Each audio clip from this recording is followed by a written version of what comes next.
All right, good afternoon, everyone. We are going to call this meeting to order. It is 5:02 PM.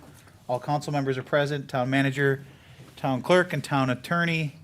Our first item is public comment. Anyone here that would like to speak in public comment? Just, ma'am, come up. Yes, sir. Can I speak off my time for a moment? Because I want to hand some things out. Hand it to the clerk, and she'll make sure Sure. that she gets it out, and then, There's only 472 Oh. per person. Is this the same one? yeah, we can, is it the same? Before she does it, are these extras or? I think, will there be one? Yeah, I think we need one for Will. Why don't you pass another one down this way? We Yes, just need one more down here. This is different than what you're. yes, sorry. Okay, thank you. Sorry, it's just No worries. confusing. Getting organized. Yeah, just hand what you want to the clerk, and she'll make sure we get it. Okay, great. I just want to make sure. Okay, well, let's do that. If you want to just go around that side over there, if you would, and then we'll call on who you've got to start speaking once she hands that out. So Okay, great. people signed up first. I didn't know someone already signed up. Yes, thank you. Here you go. Okay, so there's 4 copies here, or do I need another one? We can I share. We can- understand. I dropped one off at the city, but or should say town, I never got a response other than from the assistant town manager. We can- And I did email We can share everyone. one, it's fine. So, if you don't mind, I'll go ahead and get started when you get ready. Vic, go ahead. Are Yeah. you? Okay, thank you. First of all, I know this is not a large crowd, and there's You got to not a state your lot of name, ma'am, people. for the record. My name is Susan Koch, and I'm a resident of Fort Myers Beach. I want to thank you all for your civil duty. I know it doesn't pay a lot respectfully, and you take your time away here, so thank you for this. So a lot of this may be directed towards the town council respectfully. So again, thank you on this important day in history for being here. I previously sent a copy of this correspondence and exhibits to the town council, and I only got one written response about taxes, and no one responded. I put a lot of effort into gathering my data, and I was looking for a thoughtful response. I'm here to dispute the town's previous vote and the town management's recommendation on the proposed 26% tax increase for the millage of Fort Myers Beach. This tax increase was allegedly based on the Lee County Properties Assessor claim that properties on Fort Myers Beach have increased in the value by 12% in the past year. Again, I'll dispute this claim.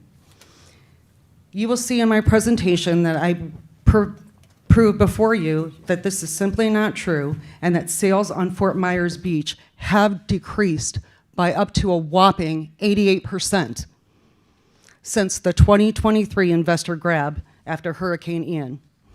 Exhibit A.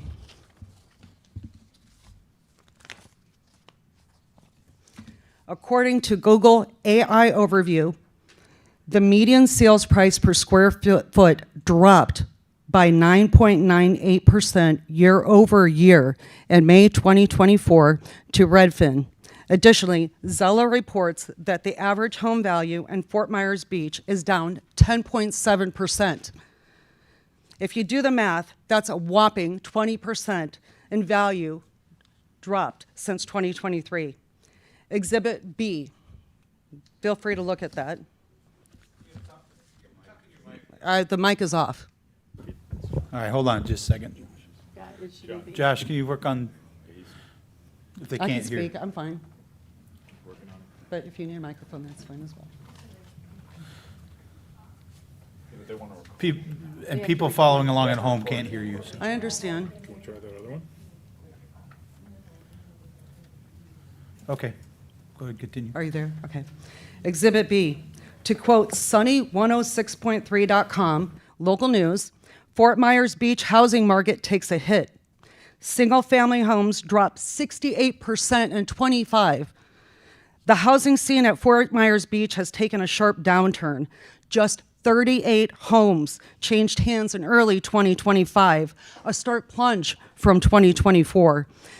This marks a dramatic shift from the 119 sales recorded during the same stretch last May, as reported by Beach Talk Radio News. The slump affects every corner of the market. Vacant land deals crashed to just 8 sales this year, tumbling from 32 in 2024 and 66 lots in 2023. As summer starts, 132 empty lots sit waiting for buyers. This segment shows the steepest decline with an 88% sales drop since 2023. You've just extended the TTP program for another 2.5 years. If a town does not comply with FEMA floodplain rules, it faces suspension from the National Flood Insurance Program. This means residents can no longer purchase flood insurance, potentially losing federally backed mortgages and disaster relief. Suzanne, Yes, Susan, sir. I need you to wrap up. Your time has expired. I thought I had 20 minutes by No, town you have council. 3 minutes. You have 3 minutes for Okay. public comment. Well, then I'll just finish up my 3 minutes eloquently. Your 3 minutes have expired. Oh, they have? Yes. Okay. Okay, so it's my understanding that I had 20 minutes. So what I'll do is if you can let me know how much time I normally have, and I'll come back. You have 3 minutes during public comment. And That's there's another public comment at the end that you can also come back up for another 3 minutes if you'd like. I will. Thank you. You're welcome. Thank you. Go ahead, Amy. I have Jackie Velasquez, and after Jackie will be Cliff Gallagher. Good evening, I'm Jackie Velasquez.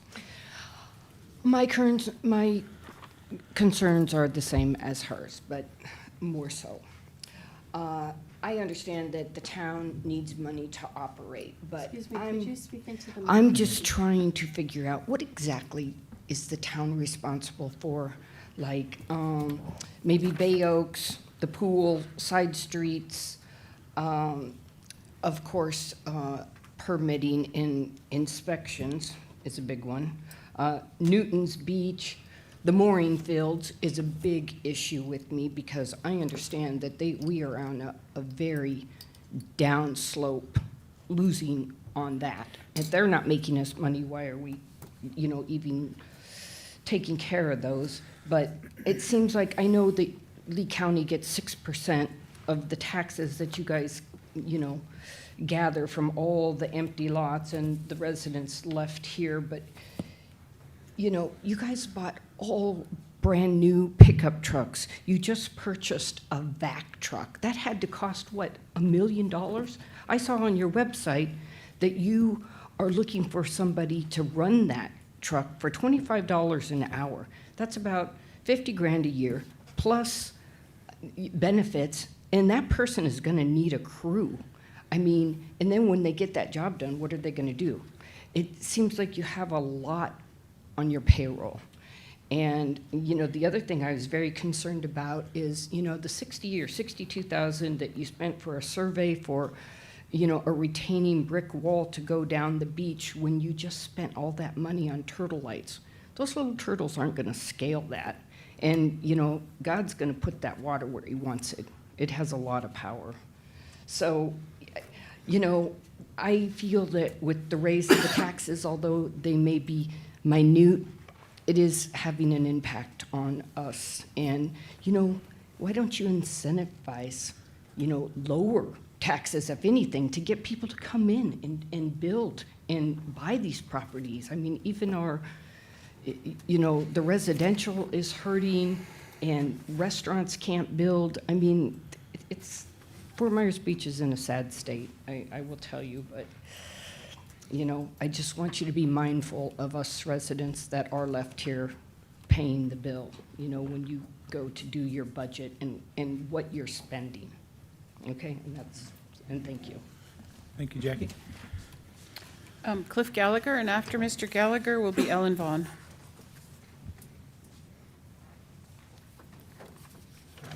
Hello, folks. I've been paying taxes here since 1989. That's when I bought the property we have.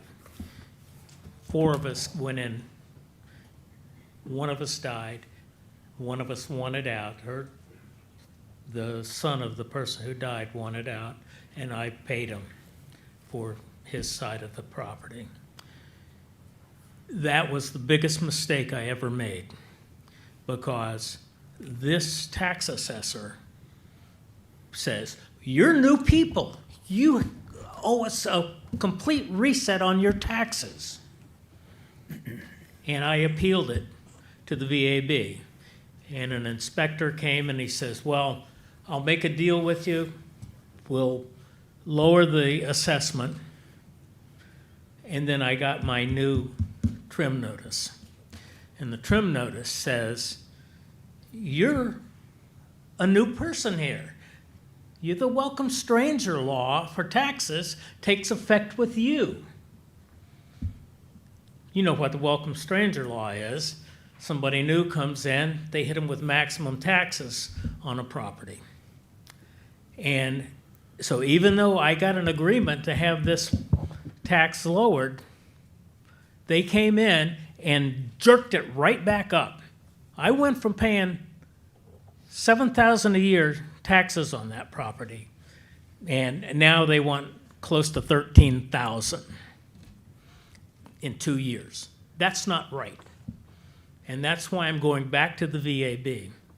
And that's why I'm here saying, you got to find a way to cut your spending. My taxes for the town are proposed to go up almost $400. Don't pay to have recycling picked up every day, every week. Don't pay to have yard waste picked up every week. Spread it out a little bit. In the wintertime, when nothing grows as much, maybe have it once a month. This is the kind of thing that you need to think about.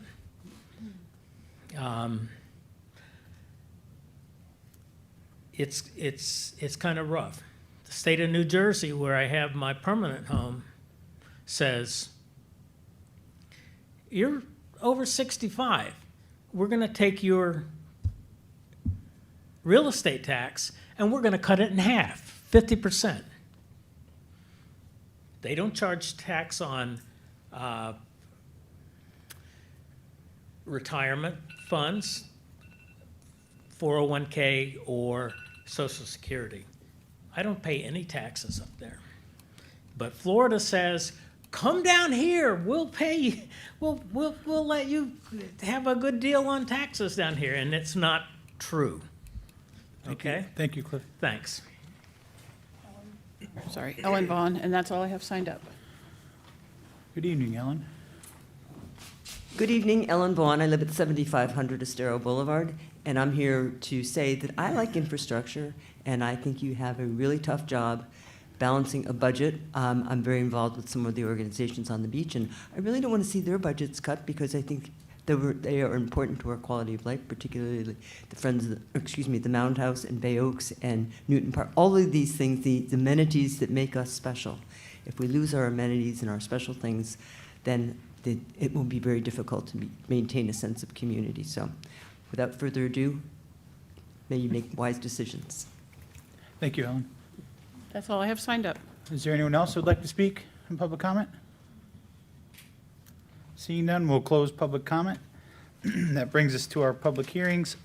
Our first one is a resolution 25-262 for the fiscal year 26 proposed millage rate. This is a resolution of the Town Council of the Town of Fort Myers Beach adopting the proposed ad valorem millage rate for the Town of Fort Myers Beach, Florida for fiscal year 2025-2026, commencing October 1st, 2025, and ending September 30th, 2026, for the purpose of providing sufficient funds for the general fund, setting the second and final public hearing for Wednesday, September 24th, 2025, at 5:01 p.m. to adopt the final operating ad valorem millage rate for fiscal year 2025 and 2026, and providing an effective fee. Nancy, do we need to now open this and table it, and then go to the next one and go back as we have done in the past? You do, so you can basically discuss the budget to determine how much money you need in order to determine what the rate's going to be. Okay, so we need to have a motion and a second to table this to move on to item B. Yes, to go ahead and move on to item B. All right, I'll make that motion, Mayor. I'll second. I got a motion by Counselor King, seconded by Counselor Safford. Any further discussion? Counselor King. Aye. Counselor Safford. Aye. Counselor Woodson. Aye. Vice Mayor Adderholt. Aye. And I'm an aye as well. That motion carries unanimously. Item B, this is Resolution 25-263, fiscal year 2026 tentative budget. This is a resolution of the Town Council of the Town of Fort Myers Beach adopting the tentative budget for fiscal year 2025-2026, commencing October 1st, 2025, and ending on September 30th, 2026, setting the second and final budget adopted public hearing for Wednesday, September 24th, 2025, at 5:01 PM, and providing for an effective date. Joe? Good afternoon or good evening, everyone. I'm Joe Onzik, the Finance Director for the Town of Fort Myers Beach. I would just like to begin by thanking Cassandra, our budget manager. She did really all of the work on putting the presentation together, and then our town manager and department heads for all of the input into all the data and the decision-making that went into it, and of course, the input from the town council members. So what we're starting with is just to kind of review where we're starting from. And so we simply moved forward in terms of like the actual resolution for the budget, the same budget that was presented at the budget workshop. So that's what this resolution reflects and what this presentation will start out. But then we went further than that. We went from where we started at the workshop, and then we have a series of proposals to present to you tonight for an alternate budget. So just to review where we started from, the overview of what we're going to be doing, we're going to show you where, sorry, I must have pressed a button by mistake. Okay, we're going to show you where we started from with the budget workshop version of the budget. We're going to present the tentative adjustments, and then we're going to present the actual resulting budget. We're going to take a break and move into the fee schedule portion of the budget process, and then we'll come back and discuss the millage rate. So this is just kind of a brief overview of what we already presented to you at the workshop, just so you know where we started from. So this shows you the general fund budget, revenue and expenses by department.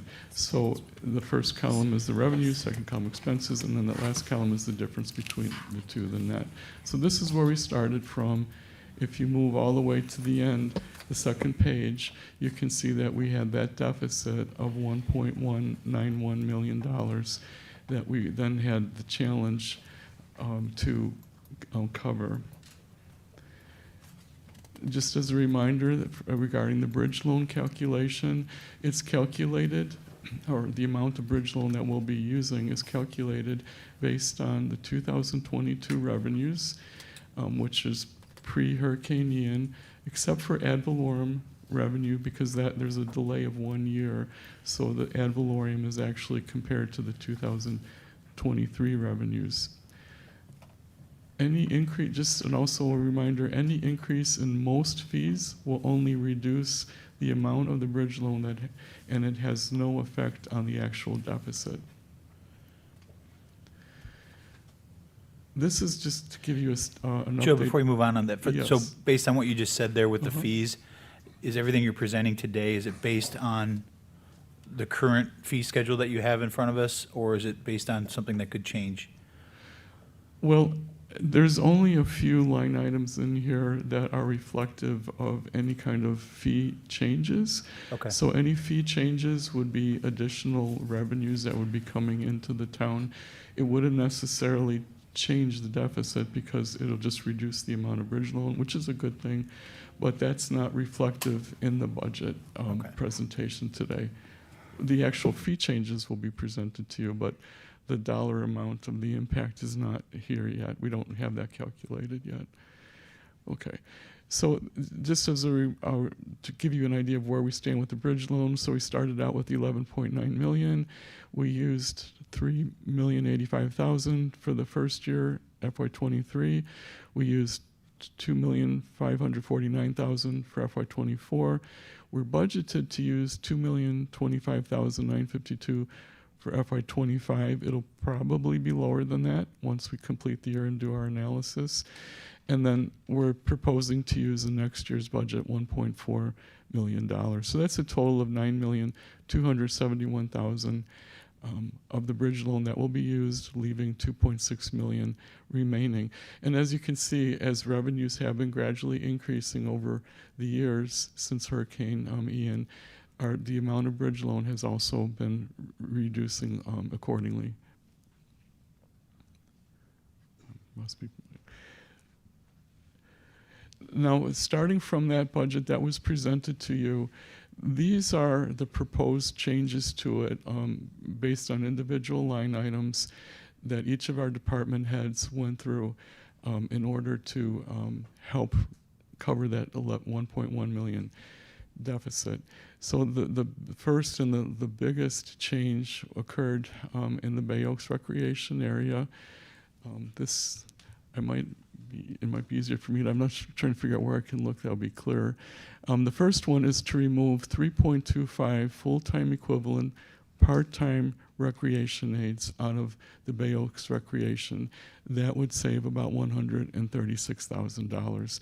And our department head, Jeff Hauge, will be coming to speak regarding the impacts of these cuts once we get through this slide, the couple of slides here.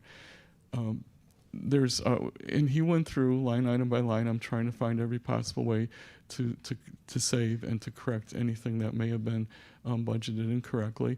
So $3,000 was cut from the cell phone expense. Water, sewer, stormwater charges, we reduced that significantly because the original budget was based on the actual expenditures that we had experienced that previous year, or I should say our current year. But that incorporated the costs of the temporary town hall trailer complex that was tied into the Bay Oaks recreational complex. And so that caused their bills to look higher than they normally would be. So we pulled that out. That's that $40,000 reduction for water, sewer, and stormwater. And then also from electric. Waste also has a reduction of $4,000. Equipment rental was eliminated, so that $1,000 that was set aside for that is gone. Repairs and maintenance was brought down to zero, saved $2,000. Promotional activities were cut down to $500, saving $2,000. Other services like athletic programs, the supplies and types of things that they would need for that was cut by $2,000. A major cut was made in terms of eliminating the budget for special events. So this would cover that $155,000 increase that was part of that $200,000 budget that was supposed to cover fireworks, and then the remainder was to cover such things as the Halloween event and the Easter egg hunt. Operating supplies were cut in half, to saving $5,000. Uniforms down to zero, saving $2,000. Emergency supplies, we added $500 to cover that. So that's all related to Bay Oaks. Here's the list that has to do with Mound House.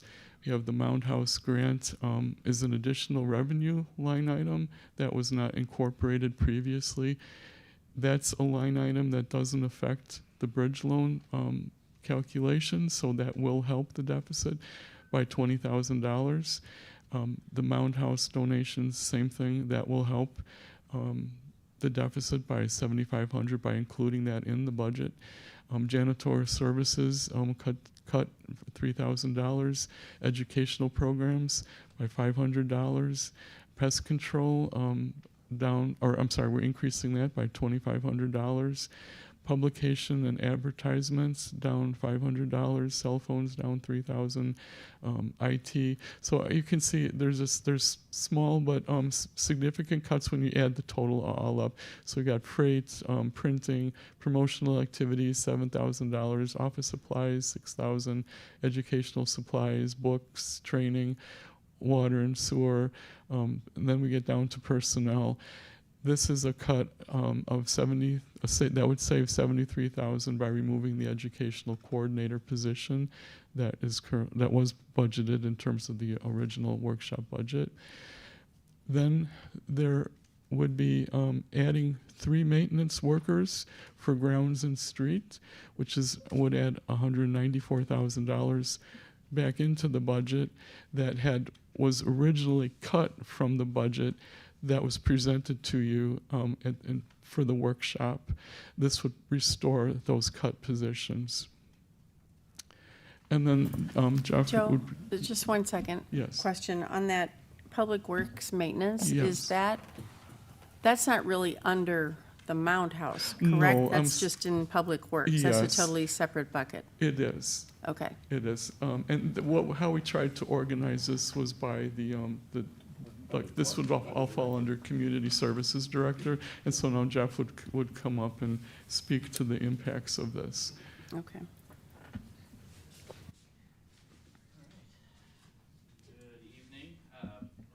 Push. Good evening. My name is Jeff Hauge, Community Services Director. So thank you, Joe, for that. My services that I run as I direct are Parks and Recreation, the Culture Department, which is Mound House, and Newton Beach Park, the Utilities Department, and Public Works. The majority of the cuts we did know and we heard from the council at our first budget hearing, or our first talks that we had, were to bridge that gap. Nationally, 24% of funds come from taxes, fees. The rest come from the government general fund. So we're no different than any other municipality, really. We're not here to make money. It's an amenity to the town, but we are going to make some significant cuts to bridge that gap. For Parks and Rec, we are going to cut a total of $436,850 off the budget.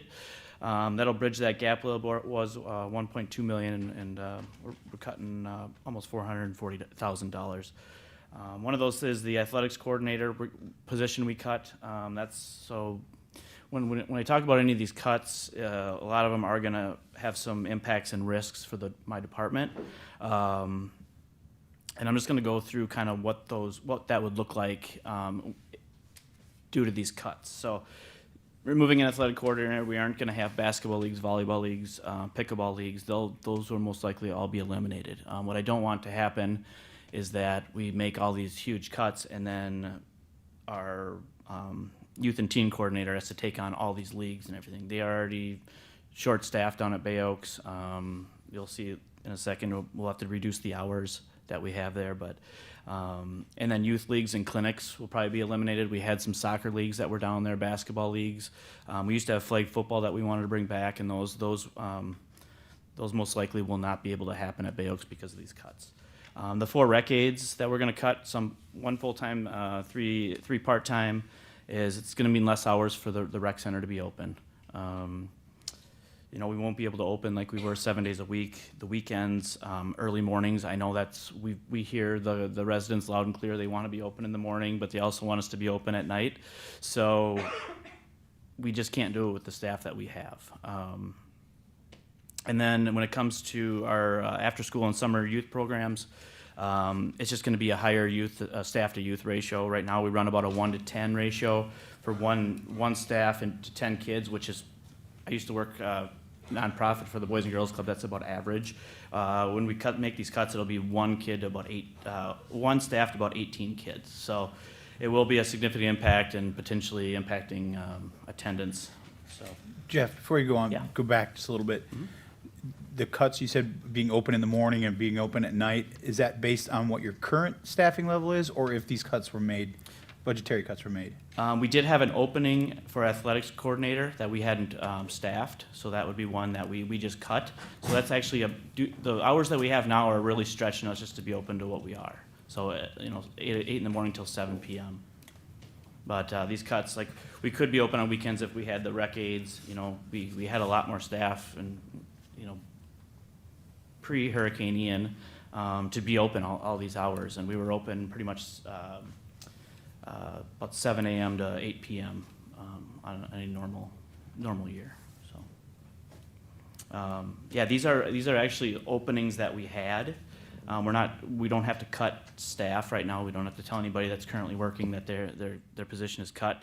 These are openings that we had that we were going to try to fill. But now with the budget cuts, we won't be able to fill those. So, any other But- questions about staffing before we go on to the next one? Yeah, and Jeff, what about the thought process? We had a conversation about key fob entry, that type of thing. Are we saying that that's even off the table because there wouldn't be a staff member on site, or how? No, just today, we kind of had some initial conversations, and what Councilor Woodson is talking about is having a key fob system like some fitness centers have, where you can go in without it being staffed. Some are open 24 hours, which I don't think we would be. It'd be more like 5 a.m. They could come in, and then we open up at 8 with staff, and then in the evening, we'd probably be open till 10 or 11 o'clock, and we close at 7. So there'd be some additional hours for residents to come in and work out. We are trying to work that out with not only the insurance, with the liability that we might have, and then we do have some funds in our Parks and Rec impact fee that can pay for some of those improvements. So that wouldn't come out of the budget. Those are fees that we have to be using anyway. So it is a possibility. We're just in the very early stages of that. I did talk to our town attorney, and just briefly, and we got to do a little more digging into liability on that one. But we are trying to accommodate the residents and the guests as much as we can with the limited staff that we're going to have. So yeah, that is one idea that we may have. So. And then special events. That's the big one. That's the $200,000 gorilla, Dan, Mayor Dan. Is that would be eliminating all of our special events. Obviously, the big ones are our elimination of 4th of July parade and fireworks, and our New Year's fireworks. When you look at the budget and you look at when we say, hey, we need, but it's $40,000 for the fireworks, $40,000 for the barge. It's $80,000, but you don't take into account all of our rentals. We have to rent, portable toilets. We have to rent dumpsters, lighting. We have to pay staff overtime to be here because it's usually on a holiday. We got to pay for the sheriff's services. We have to close the bridge. We have to pay the permit for the fire department. All that added up last year to about $155,000. And that's not including, that's a different line item too for sheriff's services. Some of the sheriff's office services came out of a different fund as well. So we do have other special events that it would definitely impact, the Halloween Fright Night, Easter, and other community events that we have for the public that we like to run. So luckily this year we had gotten some generous donations to do our Fright Night, but it would not be in the budget next year with these cuts. Any questions on special events? Okay. And then just overall program and operational funds, just reduce supplies and amenities, reduce youth programs after school and summer program supplies, elimination and reduction of summer field trips impacting attendance. Our, I guess in coordination or in contrast to a lot of summer programs, we give our residents a pretty good deal. They go on a field trip twice a week, one being a paid one to like Sunsplash or something, and then one to maybe like the library. So we try to do 2 a week. This would probably reduce some of that to maybe 1 every other week, depending on how the finances lay out. So it would probably be an impact on attendance that way, where we aren't providing as much as we had in the past for our residents and guests that come to our summer programs. Jeff, with respect to those youth programs, are those youth programs means tested at all? Are they means tested? How so? In other words, more affluent folks could pay, some folks who are less affluent would be subsidized or helped? Yeah, we have the one fee. The residents pay a lot less, and we'll go over that in the fee schedule when we get to it. But non-residents definitely pay more. We charge more, but we also have a scholarship program that we have to accommodate those people that cannot afford it. We have a kind of a scale of what they can pay. So it's really based on resident, non-residents, it's not means tested? No, not unless you're looking for some kind of assistance. Okay, thank you. Yeah. Any other questions about Bay Oaks or the rec department? Jeff, you said those those field trips, is that the BOSS program that you're talking about? Nope, 'Cause those are the youth, so Just the during youth. our 8-week, summer program for youth, they come all day.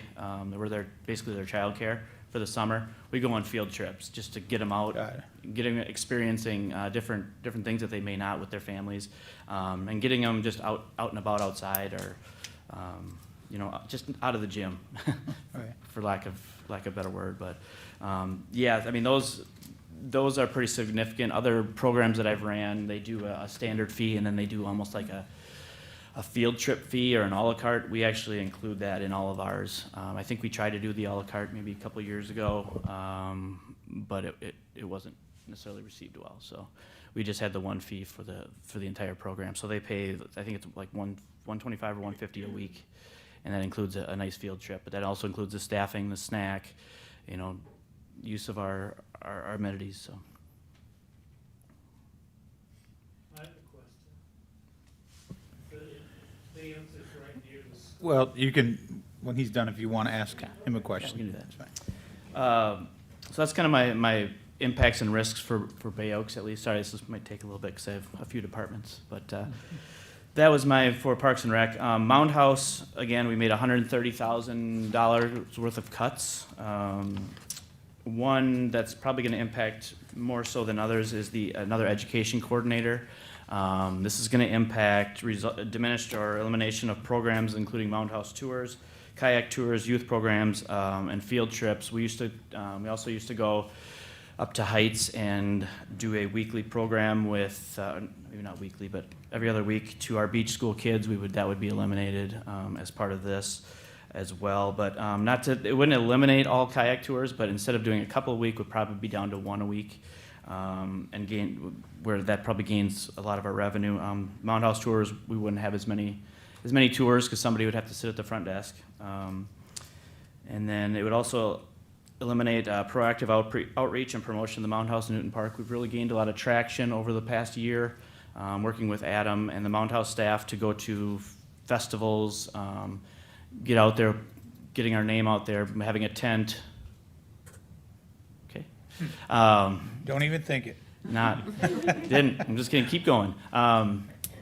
We had tents and booths at these festivals, and it gained a lot of traction as far as putting our name out there. A lot of times, I think we all know that Mound House is, a lot of people don't know where it is, but we really gained traction in the last year, and our attendance is actually showing it. We are up as far as the grounds and tours.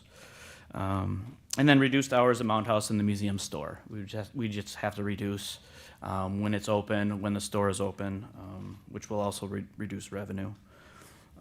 It'd also be visitor services. We are planning on moving our visitor services position to pay for, or they're going to be moving to Bay Oaks to kind of cover some of that, and she'll be working both. But it'll reduce Mound House and museum store hours, reduction of services to residents and the public there.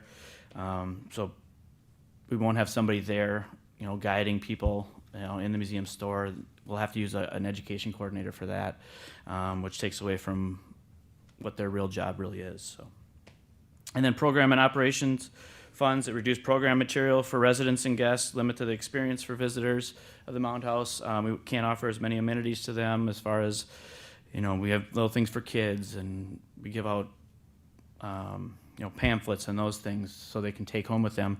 Those would seriously be reduced. And reduction of funds to perform best museum practices. We've really got on a good track these past 2 years with Adam doing the MAPS program, museum accreditation program.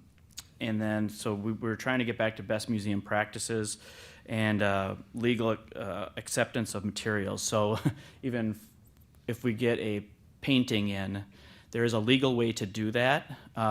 We can't just take it, and we have to accession it into the Town of Fort Myers Beach collection. So then it's a process where they sign off on it.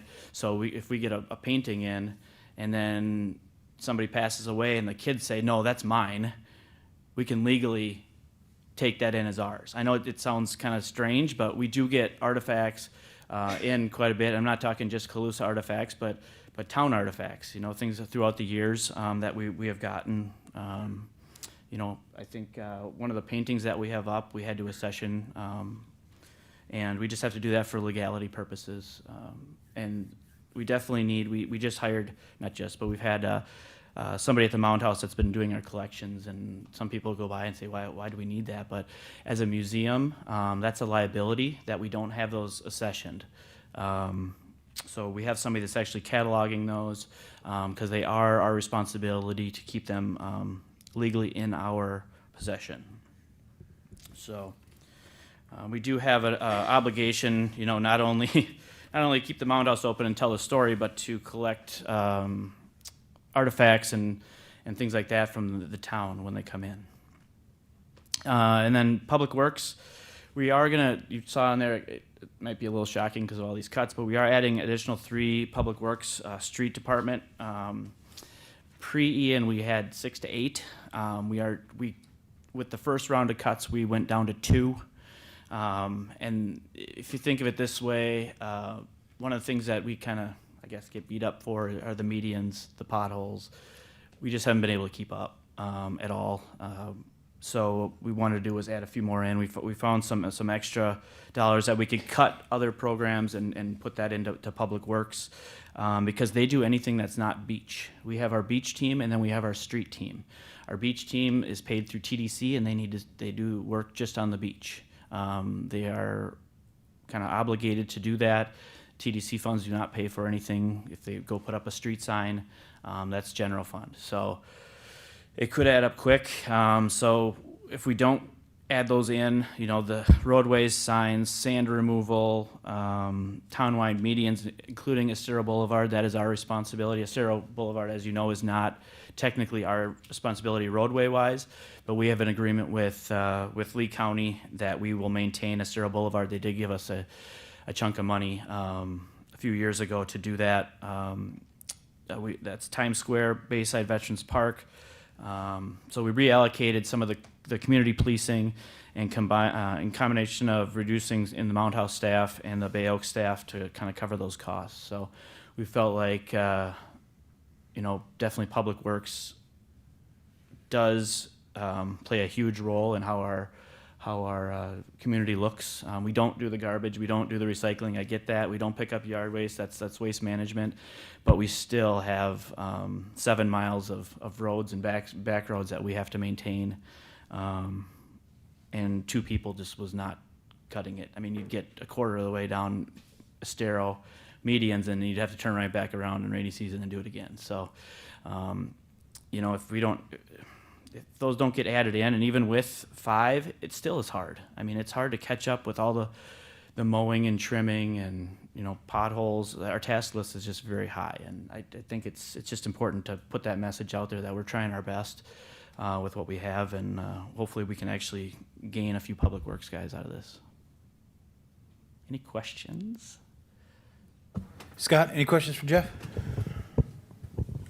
So on the fireworks, did you look at maybe just cutting New Year's Eve, keeping the 4th since it's our 250th anniversary? It's on a Saturday. We know that, and I know like towns like Fort Myers is doing just one more, and then they're cutting theirs for good too. So we were just asked to reduce that fee, and this is just one thing that happens I'm not trying to diminish it.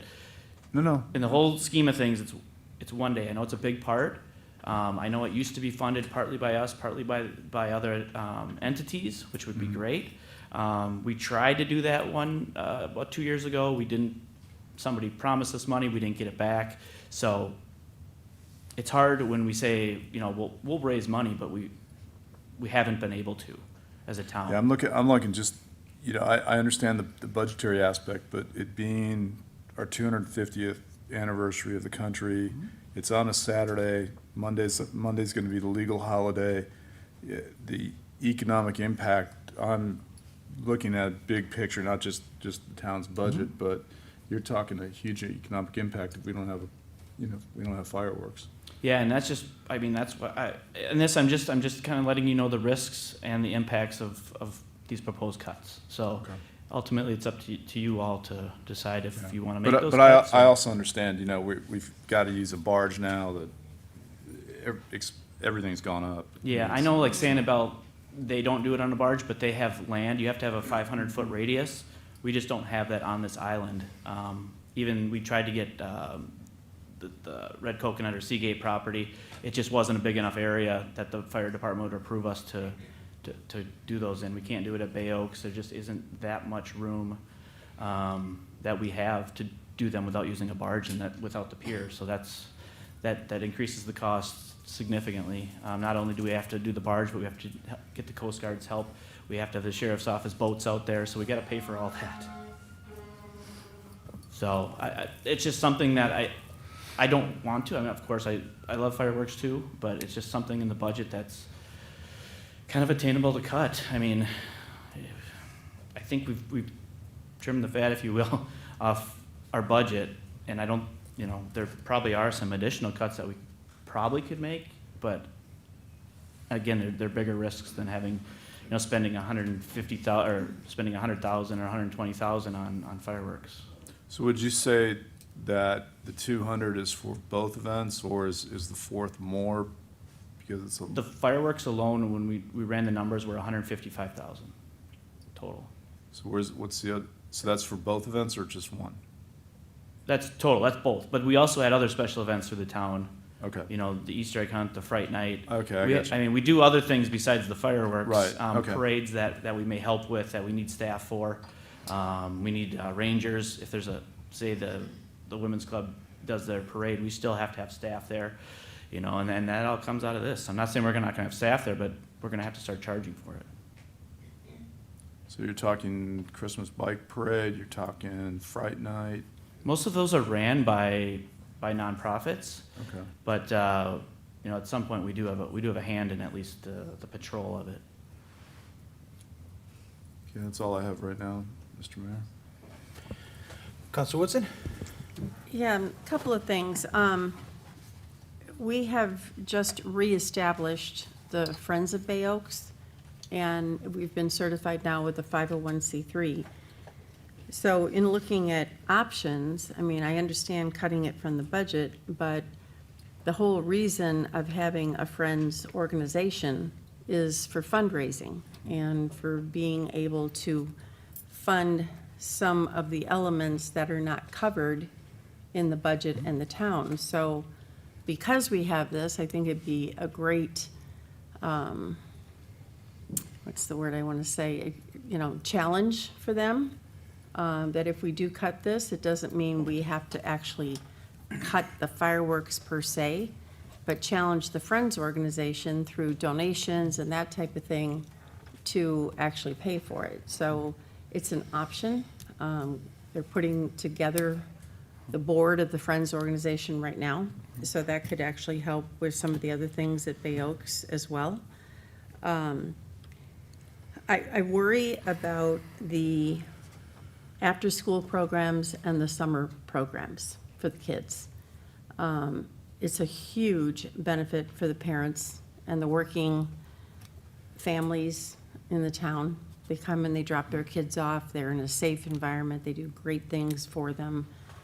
I worry about a 1-to-18 ratio for these kids. I don't know how, is that the norm? Is it not the norm? It can be. I know that depending on the organization, but the national kind of average. And the age of on the high kids? end would be 1 to 25 in a big organization, but 1 to 15, 1 to 18, still a lot of kids to maintain when you're going out to Sunsplash or you're even outside on the playground. So I understand that. We used to run 1 to 10 or 1 to 15 in my previous career, and it works out, but it's just not as ideal. I think the parents have been accustomed to those low numbers. Right. And I worry about, our liability insurance for that, does that increase because we have increased those ratios? There's a lot of different aspects to look Yeah, at with it. And going back to the fireworks, we would need to sign a contract here in the next few weeks, if not couple weeks, to secure one for New Year's. All the planning that goes into it, even our permitting, I think the Coast Guard likes about 90 days out, which we'd be very close to. So it's one of those, I know also I've thought of the Friends. It's just a kind of a question mark for me is if we would get those funds. I know a lot of towns that we've been doing our research to, I mean, the nonprofits run the fireworks. The town doesn't necessarily run it. So, because I think there's costs involved, and there's a lot more that are cutting fireworks, you know, even in Florida, they're not doing them anymore. But it's an option out there. It's something that, you know, we just propose to cut to try to save some of the other funding, but it's just the risks and the impacts that I'm trying to point out. Yeah, I mean, just things to think about. I know the Friends organization has their second meeting coming up the end of this month. So maybe that's a time that you can make a presentation to them as, you know, what's their role as a Friends organization and what are they responsible for? Yeah, Or could and be that is one responsible thing. for? I'm sorry to interrupt. That is one thing, even with the Friends of Mount House, they help us out with our budget too. So some of these, I know Adam Knight, our museum manager, was gonna ask the Friends for some help in kind of getting some of these funds, but they, as awesome as they are, they haven't had the opportunity to raise a whole lot of money either. I mean, they've been doing so well for us. We're so appreciative, Ellen, to the Friends. But you know, they have budgets too, and we can try to recoup some of it. And with the Friends of Bay Oaks, I think they have a pot of money, hopefully still in there, Joe, of about 16,000. So it's a good start, but there are risks. Okay, thanks. Vice Mayor? Jeff, these youth programs, they're very highly acclaimed. I talked to a lot of parents who are thrilled about them. And the reason why I asked the means testing question is I do hear from these parents sort of whispering to me what a great deal it is. And I ask that because, you know, some parents are very blessed and more affluent than others. Are we charging market rate? And if we did charge market rate, would we have to cut these programs back? We're close. We're a little, as far as the residents go, we're probably under. And as far as non-residents, we're probably getting closer to where we should be. If you were to charge market rate to everyone, would you be able to save some of these programs? Possibly, but I know we'd also lose some participants. I mean, we raised it, 2 years ago, and we dropped a number of people. Did you? Yeah, but Okay. we are proposing again, as you might see, just a little bit of an increase, $25. I didn't know how subsidized it was, but Yeah. it's not that far from market rate is what you're saying. It's not too far off. It's just the summers get a little, and how municipalities work is the general fund kind of kicks that in a little bit as an amenity, but we're trying to bridge that gap like we were asked to. So the fee we're proposing to go up, not as much of an impact to the residents as a non-resident, but we're still gonna try to get that gap going because, yeah, I mean, costs of everything are going up. You know, it used to be you could go to the movie for, you know, $3, and now it's like 11 a person, you know, so costs are going up. But What we year, still what want year was to- it when you were going to the movies for $3? Yeah. Well, they had dollar theaters still when I was growing up. You could go for $1. They do still have matinees that are around $3 if we can find the right day, but Okay. they're not the newest movies, but they're. Senior citizens. Yeah, I'll So wait for that one. Yeah, I mean, it's hard, obviously, to make these cuts. And you guys to make a decision on this too. I No, understand. I'm not being critical, I'm just brainstorming with you. No, Because you've and- done a good job of finding economies and belt tightening and so forth. So I'm not here to, I think you've done an excellent job of trying to find economies. So I was just brainstorming a little bit on some of these challenges, yeah. We're right in there. I did look up like when Cape Coral is a youth program, or even my son could go to his after-school program. We're close. We're maybe a little bit less, and partly is the after-school is a little less because right now, unfortunately, they're getting bussed in. Right. They don't get there till 4 o'clock or after. We're open till 6, so we don't want to gouge parents No, with no, the no. limited Nope. time that they're there. The school thing is obviously complicated everyone's world, so. Okay, that's all I've got. Thank you, Jeff. Yeah. Councilor King? I'll back up what the mayor said. I think he did a good job of looking and making the tough decisions, and I appreciate that. Have you checked into drones for fireworks? That would save on a boat rental or, Yeah, they were around, I think, 50 or 60 when I looked. I know there are places that have done it around here. It would probably save us a little, but I don't know. I mean, I don't know. Total cost, we'd still have to have everything else. The major cost, like I said, is the barge would help, but major cost is everything else we have to put towards those special events. I know Tom Yazzo, he's got to put a lot of rangers into it. We have to have police that shut down the bridge. It just gets to be really costly.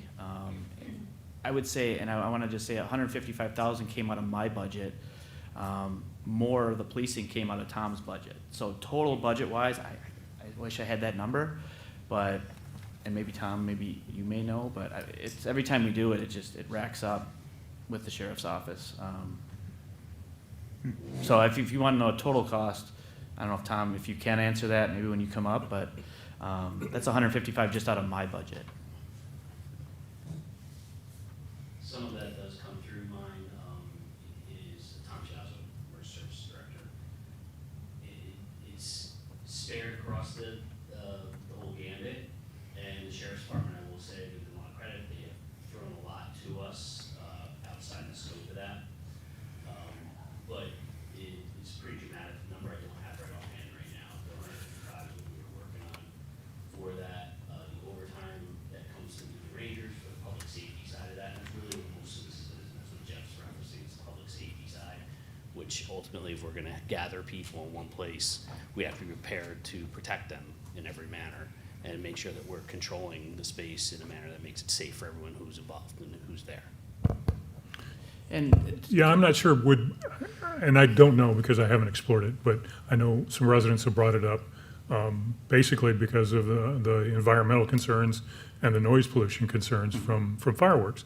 I don't know if you'd have to shut down a bridge for a drone show. I don't know how that would work. I think they do that, they don't do it for fireworks, they do it for safety. Again, but I'm not sure. Correct, yes. We could certainly look into it. We did do we tried when previous town manager Andy Hyatt was here, we did look into it a little bit. They have had some issues with drone shows There as was well. one in Orlando, yes. Yeah, so, yeah, it's something we can look at. I think when we looked, it was about 60,000, so it'd save us about 20,000. And then some, then there'll be added liability, which we still have it, but usually You wouldn't need to pay the the companies fire carry the department. liability. What's that? You wouldn't need to pay the fire department. Oh, yeah, you would. They would drones? still, they would still want it for EMS. They always Gotcha. want a station down there no matter what it is, even if it's the parade.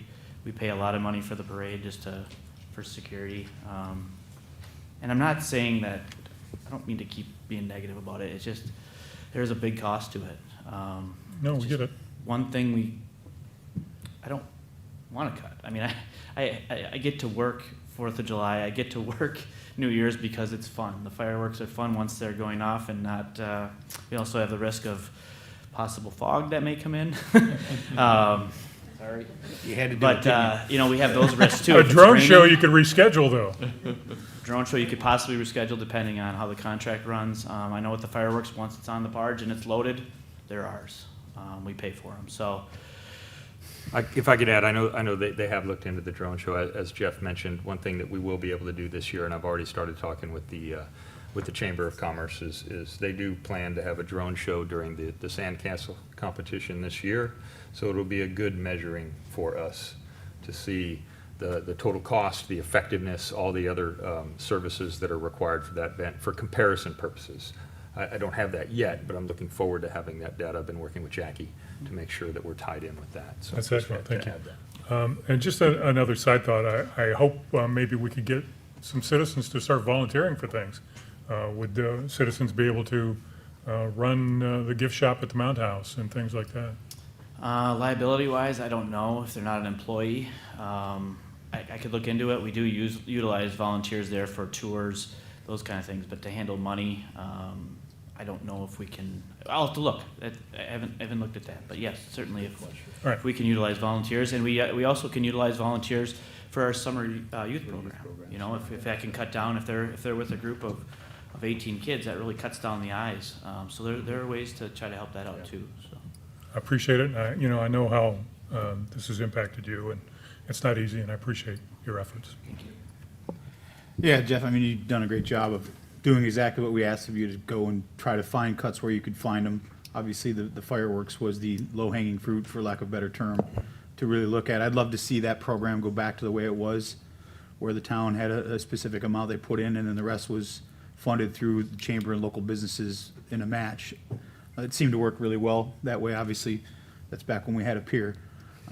But I'd like to see us look at that program again, because Scott's right, it is an economic impact. But to me, I think the economic impact of the fireworks should be paid for by the people who are benefiting also, not just the taxpayers specifically. So we all love fireworks. We all love to see them. We would all love every single one of these events, but we challenged you with a very hard task, and you did it. Now it'll be up to us to make those decisions. The other thing that's concerning a little bit is we always hear, why isn't Bay Oaks open more? Why isn't this open more? Well, this is exactly why. This is exactly why. And as these condos come back online, people who aren't here or aren't paying attention, as we heard earlier today, you're going to start seeing more condos come back on. When they come back, they don't have restaurants to go eat at yet. They're going to want things to do. They love the BOSS programs. They love their pickleball. They love all that. And these potential cuts would basically not allow them to do that. And I'm sure our inboxes and your inbox would fill up very quickly when we start getting filled back out. But, it was a tough task we gave you, but you did your job, and now we have to do ours. Yeah, and our goal, is always to stay open as much as we can. So we're gonna stretch as far as we can go, but a lot of it is personnel, and we need people to provide those services. And it's just the nature of the beast right now, and we needed to make cuts, and we need to bridge that gap and try to do the best we could. So it'll be a stressor on some of our staff, I know that, and those of that are listening during my meetings, it's gonna take a toll on them. It definitely will, but that just means that services for the town won't be as plentiful. And that hurts me to say, because I'm definitely a Parks and Rec guy, and I love the Mound House, but it is what it is right now. That's our culture we got right now. Thanks, Jeff. Thank you.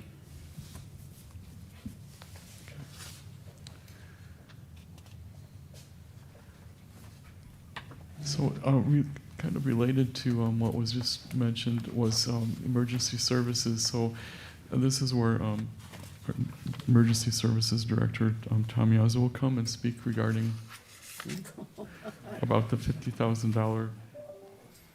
We better make sure we didn't lose our. Yep, take a break. Everything's rebooting. Hold on. Yeah. Hey, mine came back quick. We can't record it, so.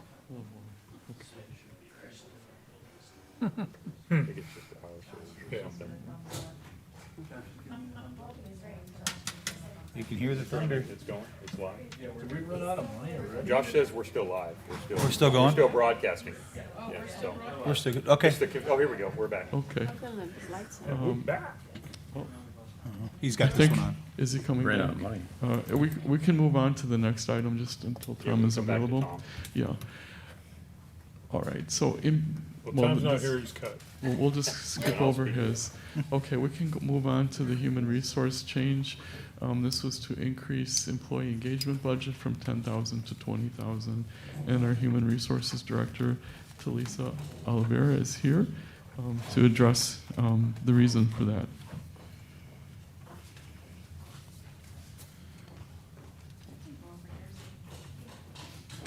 Yeah, that mic works a lot better.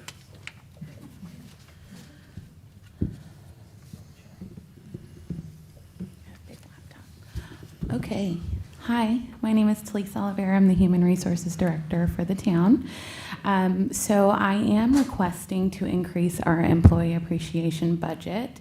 Recently, we had an interactive workshop with our employees for our strategic plan, and I don't want to give out too much information. I was not a part of it, but our human resources generalist was, and a few of our directors, and they gave me some really great feedback. So our staff was asked to engage in the strategic plan workshop, and a portion of that was to talk about what's working well at the town and then what challenges we face. How can we improve from an employer standpoint? And it was brought up that at times employees don't feel appreciated, and I get that. We ask a lot of our employees.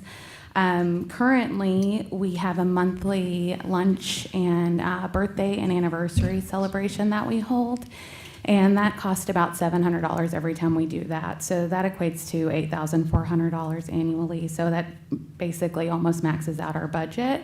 I would like to have a nice Christmas party for them, and I would also like to establish an employee recognition program so that when they hit their anniversary milestones, we can actually present them with a nice gift or plaque, and they can, just a way for us to appreciate them and boost morale and employee retention. And so that is the reason for the increase that I'm requesting. Scott, you have a question for Talisa? Not right now. Karen?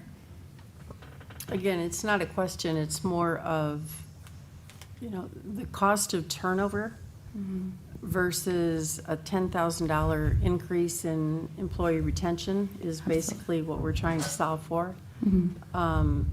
More than that is eaten up in just one replacement search. Absolutely. So, I would look at that as just saying, this is, we do ask a lot, and now we're cutting even more, and they're going to be working even harder, so we don't want to see that turnover. Yeah, and just for context, Karen, thank you. That is so true. For context, in that same workshop, and I'm sorry, I hope if Dr. Kohler was here, she might be, don't give away too much.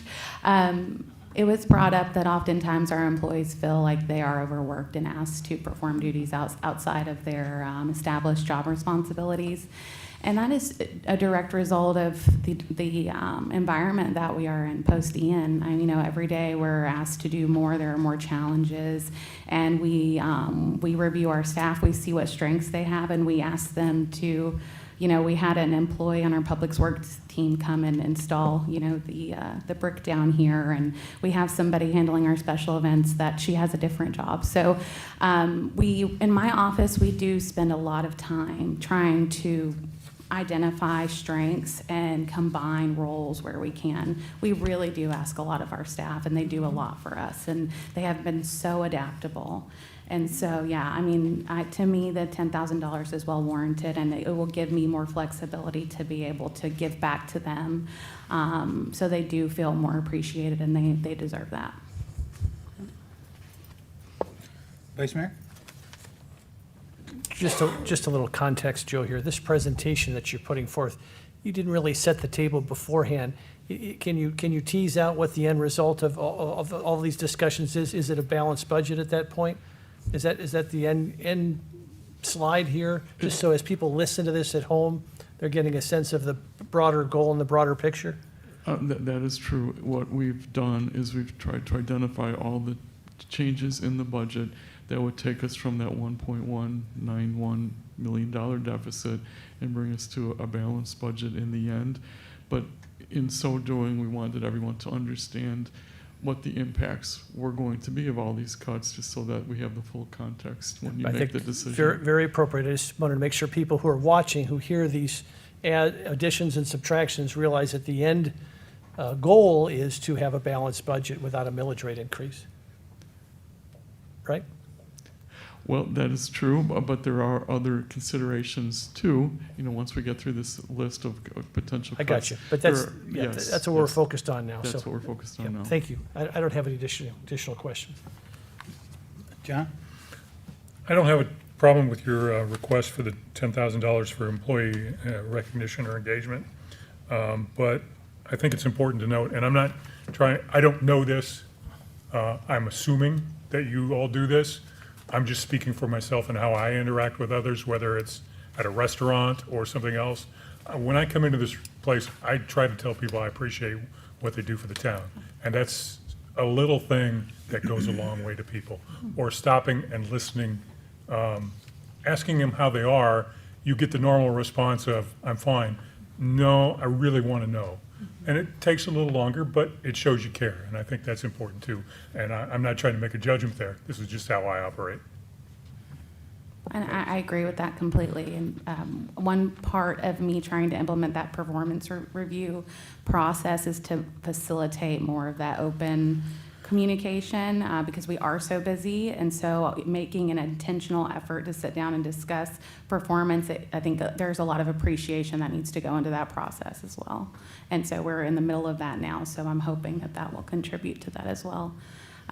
Yes, it's every person and especially management's job to stop and verbally appreciate employees every day. So, Thanks, Talisa. Absolutely. I don't have anything additional. Thanks, Talisa. Thank you. And you're doing a great job. See, Good job. Yeah, right. Now that Yes, she is. Mr. Yazzo is back, I'll back up a couple slides so that he can explain the $50,000 change for emergency lighting.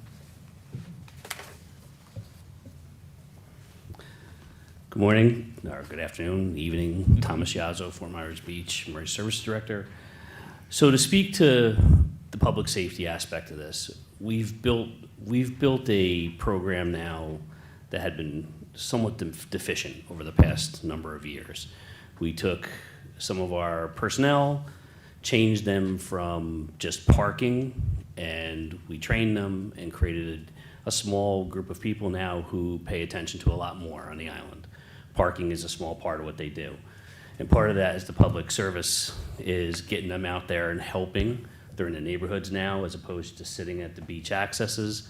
So the goal behind this with the emergency lighting is we're doing more assistance on Estero, side streets, in the special events that we do. That does not include the stuff that we may lose, and that includes critical incidents, everything from a storm to what we just had in MVA up the road that may be affecting some of our, it seems to be storm related, but with our flashing lights. But the idea is to have our vehicles have lighting on them that incorporates a safety aspect, to have our vehicles be able to do and help with motor vehicle accidents, to be able to help with these different critical incidents, to have them at different locations.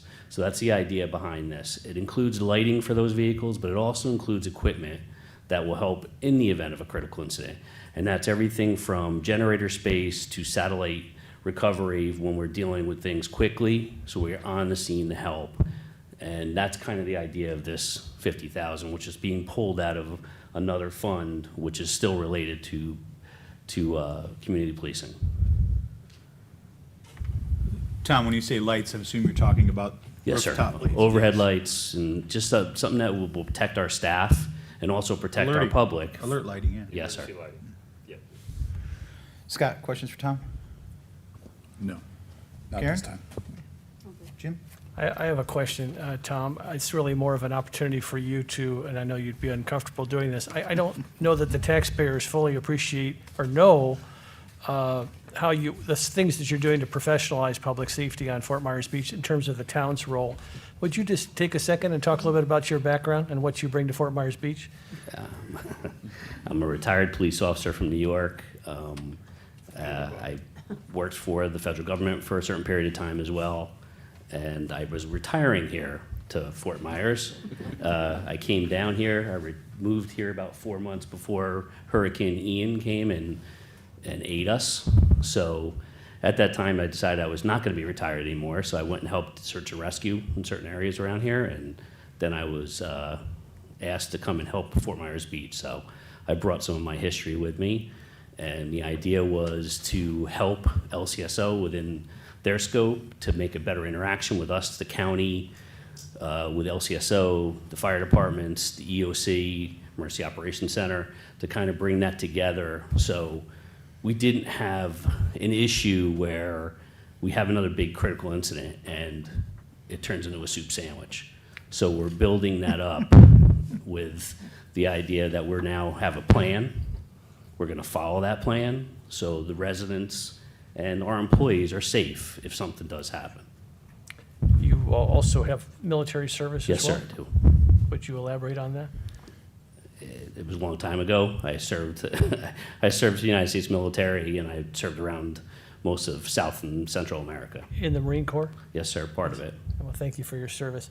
I would say, just as an aside, since I've been on the council, the relationship with the Lee County Sheriff's Department and the Fire Department has never been better. The cooperation, the coordination, give you and Frankie and our staff and quite frankly, the mayor and our town council, it's just great to see that kind of symbiotic relationship going forward. It's solved so many problems, prevents so many problems, and I know you play a significant role in that, so thank you. Thank you. John? No questions, I'll just appreciate you. Thanks for all you do. Yeah, I mean, I don't think people, I think you're right, Jim, people understand how much Tom really does and his team, and how it's appreciated, not just here, but in the county.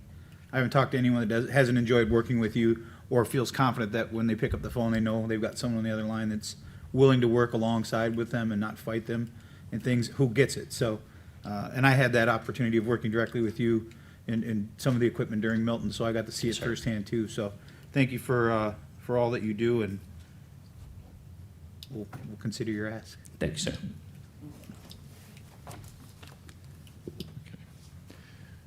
So I'll move on to,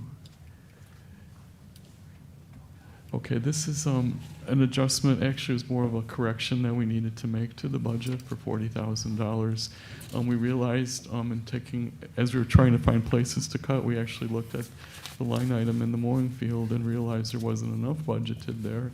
I don't know, Frankie, if you would like to come and explain the reason for this change. Turn on the button. Good evening, Frankie Kropacek, Community Development Director, our town of Fort Myers Beach. One of my duties is to look over the mooring field.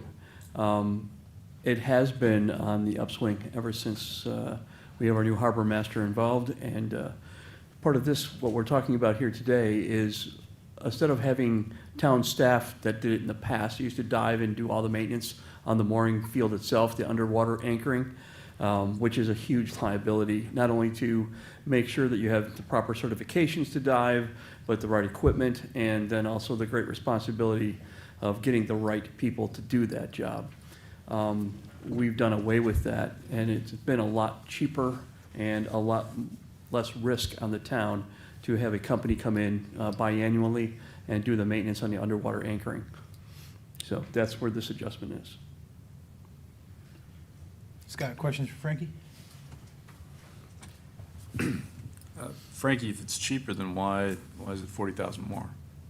It wasn't, it was a correction. It was supposed to be put in at 60,000. It was only put in at 20,000. Okay. They realized that, and we had to make that correction, like Joe said. Okay. Point taken. Thank you. Karen? Well, I think we're looking at fees as well for the mooring field, aren't we? We are, but to get to that point, we did a study last year with Curtis. One of his first duties here as harbor master was to look at other municipal-run or at least county-run facilities along the Gulf Coast, and we are right in that sweet spot. Our reservations are plumb full. They're full almost 2 months in advance. We've illustrated over even a trying period this last summer when things really dropped off that we stayed booked through the entire doldrums of the summer, and we continue to do so all the way into season this year. So being in that sweet spot of not being the cheapest, not being the most expensive, that has helped us greatly keeping that. Also with this maintenance, it allows us to get almost back to full capacity, which is, I believe, 88 balls that we would be able to moor. We're still having a little issue with the Army Corps of Engineers and the Coast Guard to get that front section out by Snug Harbor tucked in a little bit more. But that's been ongoing cooperation between all three entities. Yep, thank you. Jim? Just briefly, we had some, I think, unusual numbers, Joe, when you first presented about the mooring field, which maybe gave us a little bit of a distorted view. As the liaison to the mooring field, it's been my experience, Frankie, and you can elaborate on this, is that as the mooring field became whole again as a result of the repairs after Hurricane Ian, and now that it's full, once we now have a full mooring field, we're on track to become revenue neutral again, and it should be self-sustaining. That's certainly our goal. Is that a fair characterization, Frankie? That is true, sir. So you got to remember, you go back to the original premise of why the mooring field was established. It was established on twofold. One, they had gotten that grant for the pump-out boat. The pump-out boat was established so people just weren't dumping waste into the back bay to keep it an ecological preserve. With that comes the mooring field and the ability to have people not only visit, but also come and stay for extended period of time and have access to the town through the upland services, which we've used through the Matanzas Inn. And at one time, we actually had an office there prior to Ian. Currently, they're in our emergency communications trailer right behind that building and underneath the bridge. So today was the day that the dinghy dock fully got installed, the brand new one that FEMA had helped us with right after the storm. So the improvements that we've made, even though they may not seem great to the average person, to the people that come and listen to the Anchorage Committee, that have talked to Curtis, that have gone out and actually looked at what they've done out there, and the fact that we have people just waiting to come and use it, that should show that we have a very good future ahead of us. Thank you. John? Let me ask you this, Frankie. Is it a fair characterization to say then that the mooring field is a benefit for this community environmentally for the bay and economically for the town? Yes, so that's also part of my duties, is looking at tourism and how do we keep the economic engine driving in this town. And if you're bringing people in here, even on a overnight, they're sailing up from the Keys or they're coming down from Tampa on a way to somewhere else. They stay here, they moor, they come to our places. Look where they're coming out at. They're coming out right in our downtown business district. So that's what we want them to say. They come here, they have a great time, they see what we have to offer here in the town. And yes, it's still kind of sparse, but we have a lot more to offer now than we did 2 years ago when this whole thing started as far as rebuilding back after Ian. So we have a lot of repeat customers that come down from Sarasota, that come down from Tampa on a long weekend with their sailboat on their way to the Keys because they like a particular restaurant. They know that they can get in and out also in a protective harbor. With the storms that we had last year, we had to actually turn people away because they know that this is a safe harbor here with the Back Bay. So it is on the upswing both economically and as an environmental concern. I think we're eliminating that more and more, especially with the new dinghy dock, which will establish a little greater area for boats to get in, get out, and not sit there and just wait to get in where they're adding stuff into the water, oil, those type of things. Who would pay to clean that up if we didn't offer these services? Would the town also be responsible for that, or? That's kind of a catch-22. The FWC could definitely fine us because it would be within our boundaries. But again, they're not in the business of doing that. Chad keeps a great eye on everything that we're doing there. Not that he oversees the mooring field, but he does help out where we can. Our greatest interest here is to protect the interest of that bay. There's going to be a huge project that's going to be undertaking here where the Army Corps is coming in and dredging that back sandbar that you can see from going over the bridge either at low tide. And so that part is going to be, Chad's going to be involved with that, Curtis is going to be involved with that, our new boat is going to be involved with that process.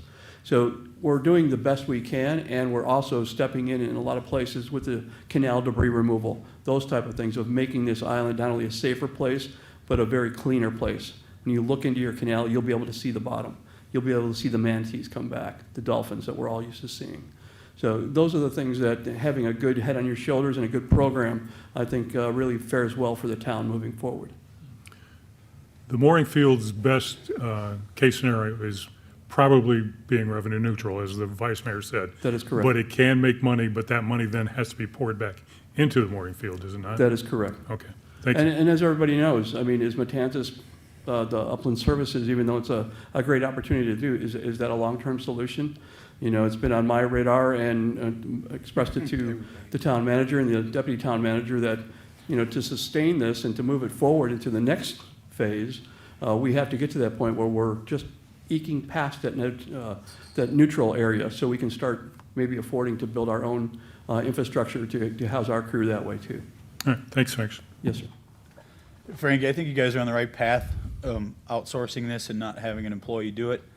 That being said, I would really like to see the $60,000 be rolled into the fee. And what I mean by that is, you know, looking at what the fee schedule, I believe was $175 you're proposing for a week, and you mentioned it was 88 mooring balls. That's $13 a mooring ball a week. I mean, to me, it would make more sense to pass that to the users versus adding it to the budget. I don't know if that's possible. I mean, I don't know anybody that's going to complain from going to 175 potentially to, you know, 188. That seems awfully cheap to moor at Fort Myers Beach for a week. I agree with you, sir. Especially if you're telling me that we're booked out and there's a waiting list. Yes, sir.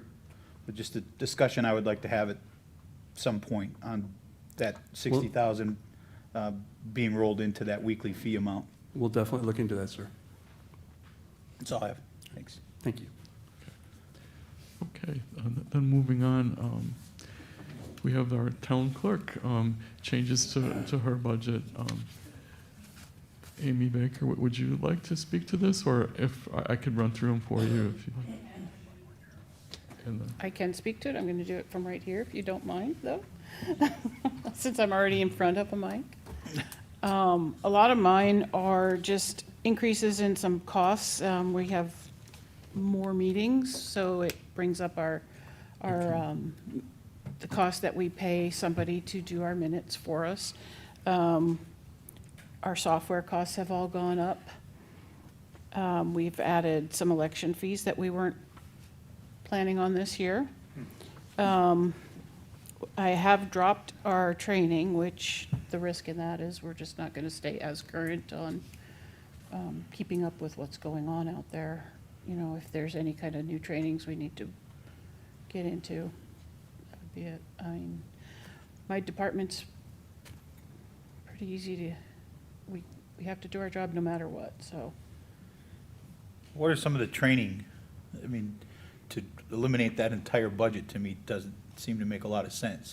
If there's things that you're required to do, Right now, I have, this past year, we've hired a new coordinator. A lot of you have met Lizette. We were going to enroll her in the clerk school, for lack of a better word. I've dropped that out of my budget, so she won't be trained in that for another year, at least, if I get it back in next year's budget, to just be a certified clerk with us. Jason and I are both currently certified clerks. And the training, it's a 3-year training, so it's over the course of a few years. so that's what that training budget was for. Among other things, but the big The cost big of it cost. was that training. Scott, questions for Amy? No, thanks, Amy. Karen?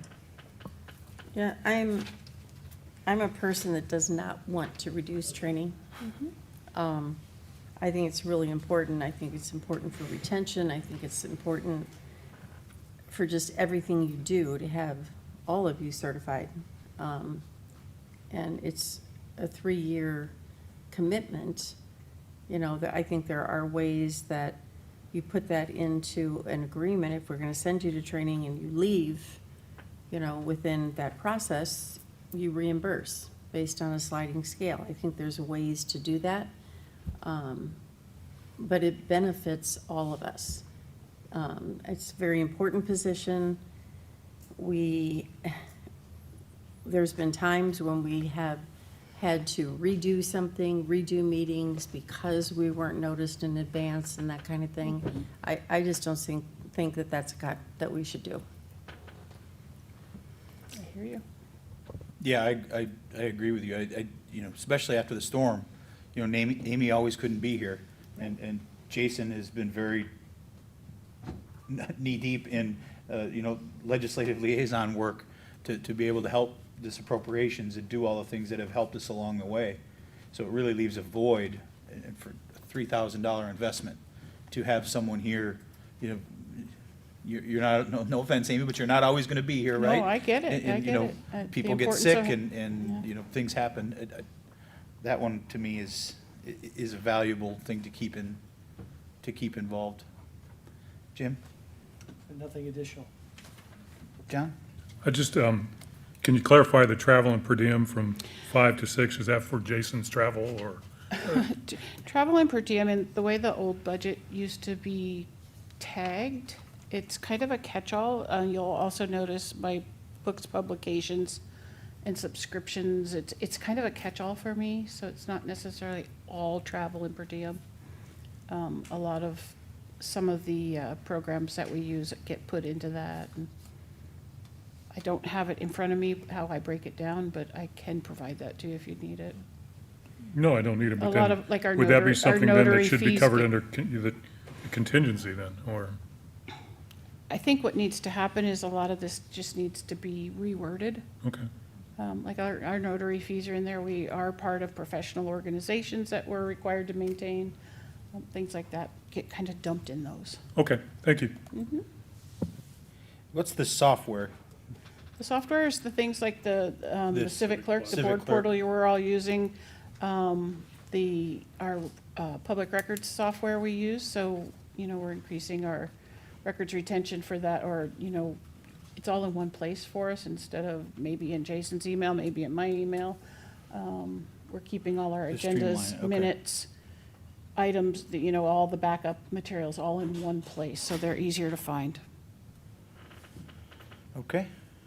I just have one other question. Is it fair to say, like on the publication advertisement and that type of thing, that's basically due to volume of what we have coming through It is right due now? to volume, right. With increased, all the or not variances much, but all the ordinance changes.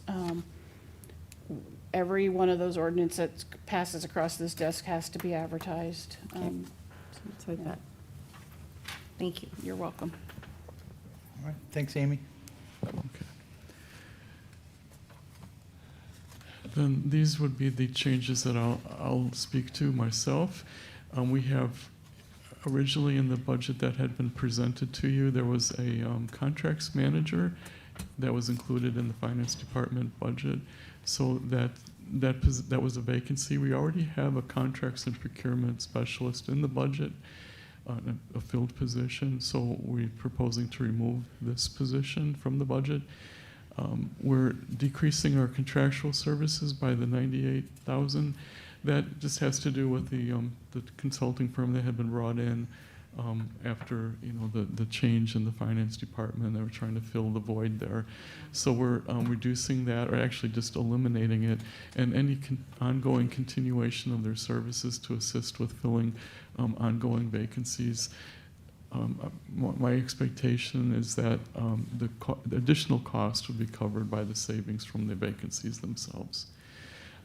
We have an increase in the audit expense. It was quite a bit more this past year as a result of the additional work that they did in terms of FEMA auditing, especially, and other grant auditing. I think they call them single audits when they have to do an audit on a grant, and there are 5 different ones that they did. So that all adds cost to it. And they also provided an additional service for us that we hadn't had in the past, where they prepare the state annual financial report for us as well. That's a time-consuming, tedious process.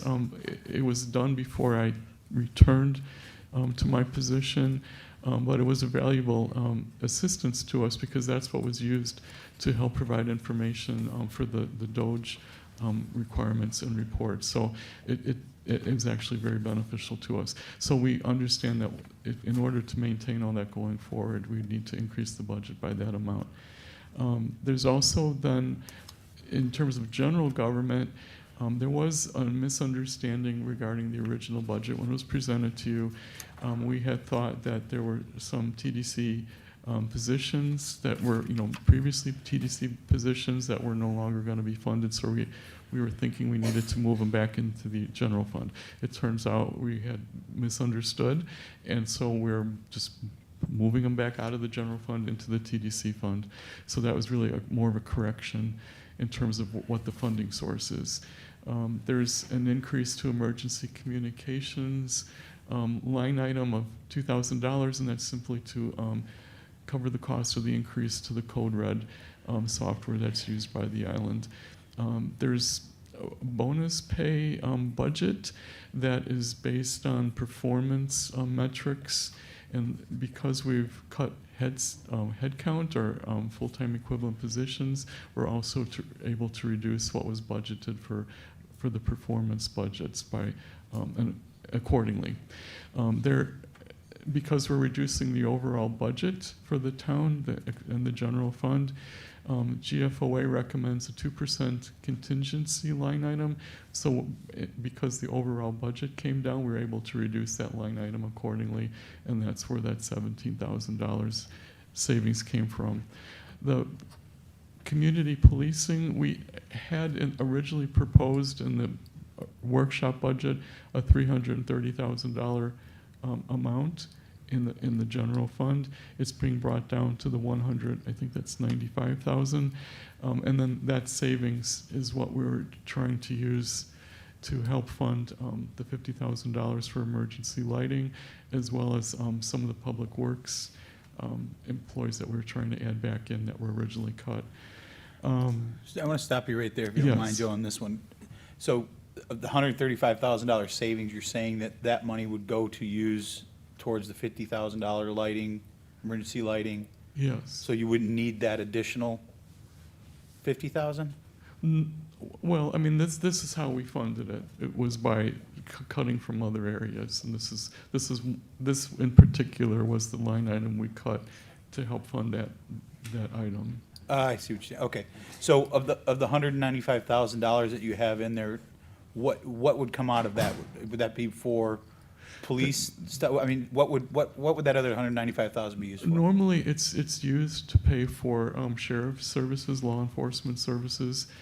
It's the general fund portion. We try to also utilize the gas tax fund also to help pay for it. I want to say there's at least 110,000 or 120,000 in the gas tax fund, plus this 195,000. So it's a significant amount of money that's available to pay for sheriff services. So there's no other separate line item just for sheriff services? No, this is the line item. This is the line item, okay.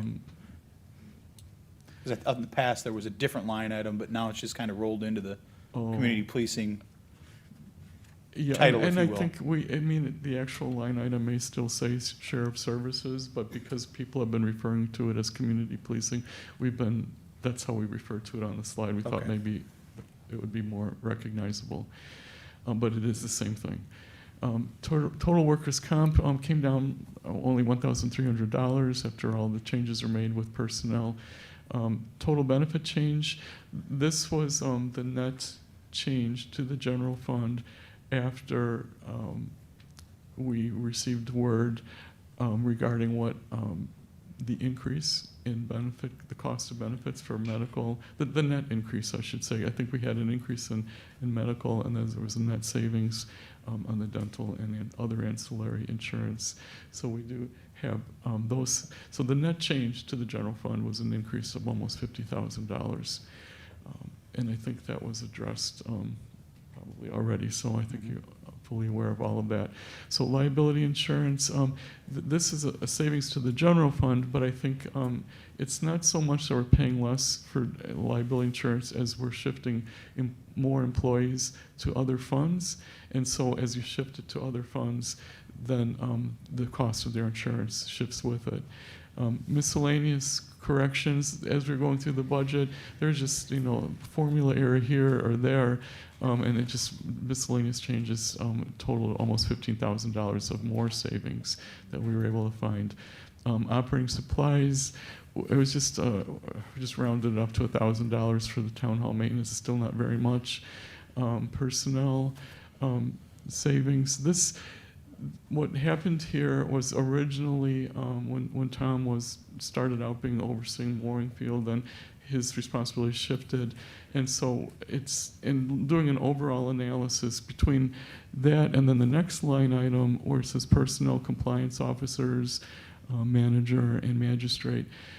So to the extent that all of these positions oversee code compliance or have anything to do with code compliance, it was determined that at least 75% of their time is involved in enforcing the Florida Building Code. And because of that reason, it is a allowable use of building permit revenue funding to cover those costs. And so, given the situation that we're in and looking to relieve costs from the general fund, it was appropriate to shift those 75% of that lower line item for code enforcement over into the building fund, and then 20% of Tom's time in overseeing those areas also into the building fund. So that's the reason for that. And I'm not sure if there's more. No. Okay. So does anyone have any questions regarding any of these line items? No.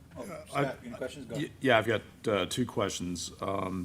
The contracts manager, you sure about that? Since we've had some problems with some contracts in the past, and I think it's gotten better. I mean, is this something that, it's a vacant position, we're trying to figure out. Oh, so it's a vacant position. It is a we're just vacant not gonna- position. It's Okay. not like we're eliminating an existing one. It's vacant. Okay. We were adding to the staff. We have a contracts procurement specialist position right now, and this was like a bit of a higher level position to come in. Okay, gotcha. Scott, I can add to that too. It's something that when I came on board, and Joe was not here, and we had the Goldman Wolf assisting us, the contracting and the thing, and Deb was working, all by herself on these contracts and the oversight and the development and everything of the contracting. I felt that at that time, we needed another person to help her in that regard and to help me out as the town manager. A couple months go by, Joe comes back on board. Joe gets his assessment of the team when he comes back, and we have a discussion. He, shows me now that we had Cassandra on board, we had Joe on board, and had moved Deb over to the finance department. We were in better shape than it was. That's So a great no explanation. longer needed. Joe, you saved us $107,000 just by coming. Yeah, we had lost like 3 people out of that department, correct? Correct. And it wasn't just Joe that we had lost. Right. As you know, we lost Right. Joe and a couple other people all around the same time. So I needed somebody then, but now we're in a much better place. Okay, and then, thank you, Will.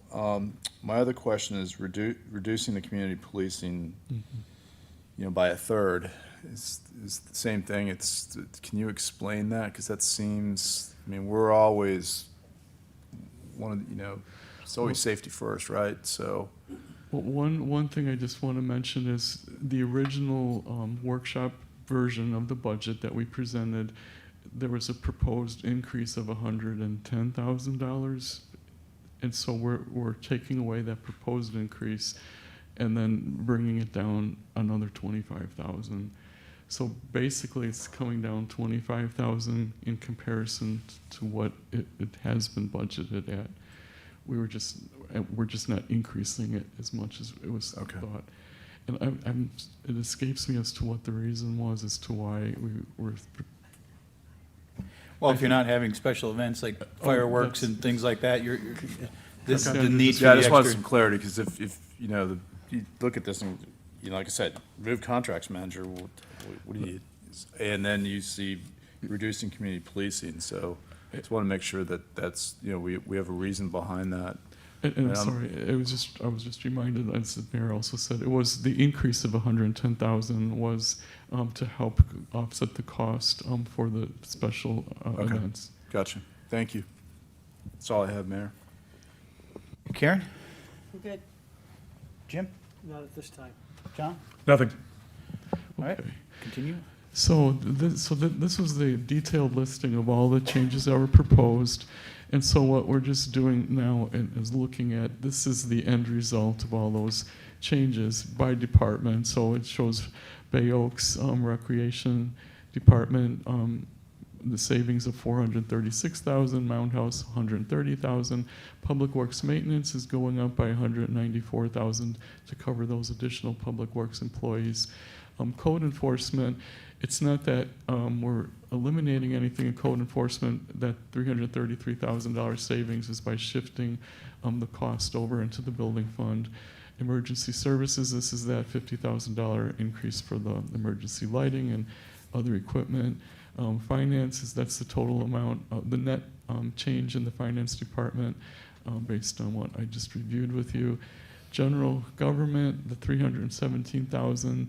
That also, let me just back up. it's these line items here. It's the return of the 160,000 for the TDC employees that were put into the general fund, but now they're put back into TDC. That's the bulk of it. And then the community policing, that 135,000, is the bulk of the general government savings. The overall, the 80,000, those are those miscellaneous items, like contingency. I'm not exactly even sure. We'd have to go back and review it all. Town hall maintenance, it's just simply that $250. I mean, it almost wasn't even worth putting in, but it was there to help balance it all out. Human resources, the $10,000 increase. Mowing field, it's a net increase of $15,000 because of the moving out of Mr. Yazzo's salary, but then the increase of the $40,000, so that was only a net increase of $15,000. And then the town clerk, we had to increase it primarily for the special election, and then the other line items that were missed in her budget. So the net result is how we got down to covering the entire deficit of $1.191 million. Then this is just to give, so now what does the overall budget look like now that we've made all those changes? This is just a comparison to the original, I mean, our current FY25 budget to the FY26 budget. It's an overall change in across the entire town, all departments, a reduction of 3.75% full-time equivalents employees. Here, this is if you, I'm not going to go through this in detail, but I have provided Cassandra put all this together so it goes through every single change in every single department by position, whether it's increased or decreased. So I can spend time on this, but I think you already know this, so I'll just scroll through this. But there's quite a list of all the changes, every single position. So the gist of it, Joe, is you're proposing another almost 4 positions. Well, actually, it's a reduction. I think A it's reduction. That's what I meant. Yes. Sorry, yes, that's what I meant to a say. reduction overall. Yeah, it just represents, and I thought it was important that we go through all of this to show you the, where all of those reductions in staffing were. Sometimes it's not, and most of the time it's not, it's not filling a position that was vacant, or it's a changing of the fund allocation, for that position, how we pay for that position. As Joe explained, if most of their work is enforcing building code, it's allowable to use the building fund, et cetera. So that's why you see in some cases the 0.25, 0.50, or if it's a whole number, then that's a position that we either move to a different fund entirely, or we're just not going to fill, because we either identified that they're operating fine without it, or that's one area that we felt we could economize. So I'll just fast forward through all the list here. Then this is just to give you an overview of all the revenues that are coming in. So this is just by major categories of revenue by the source. So our ad valorem tax is about $4.5 million.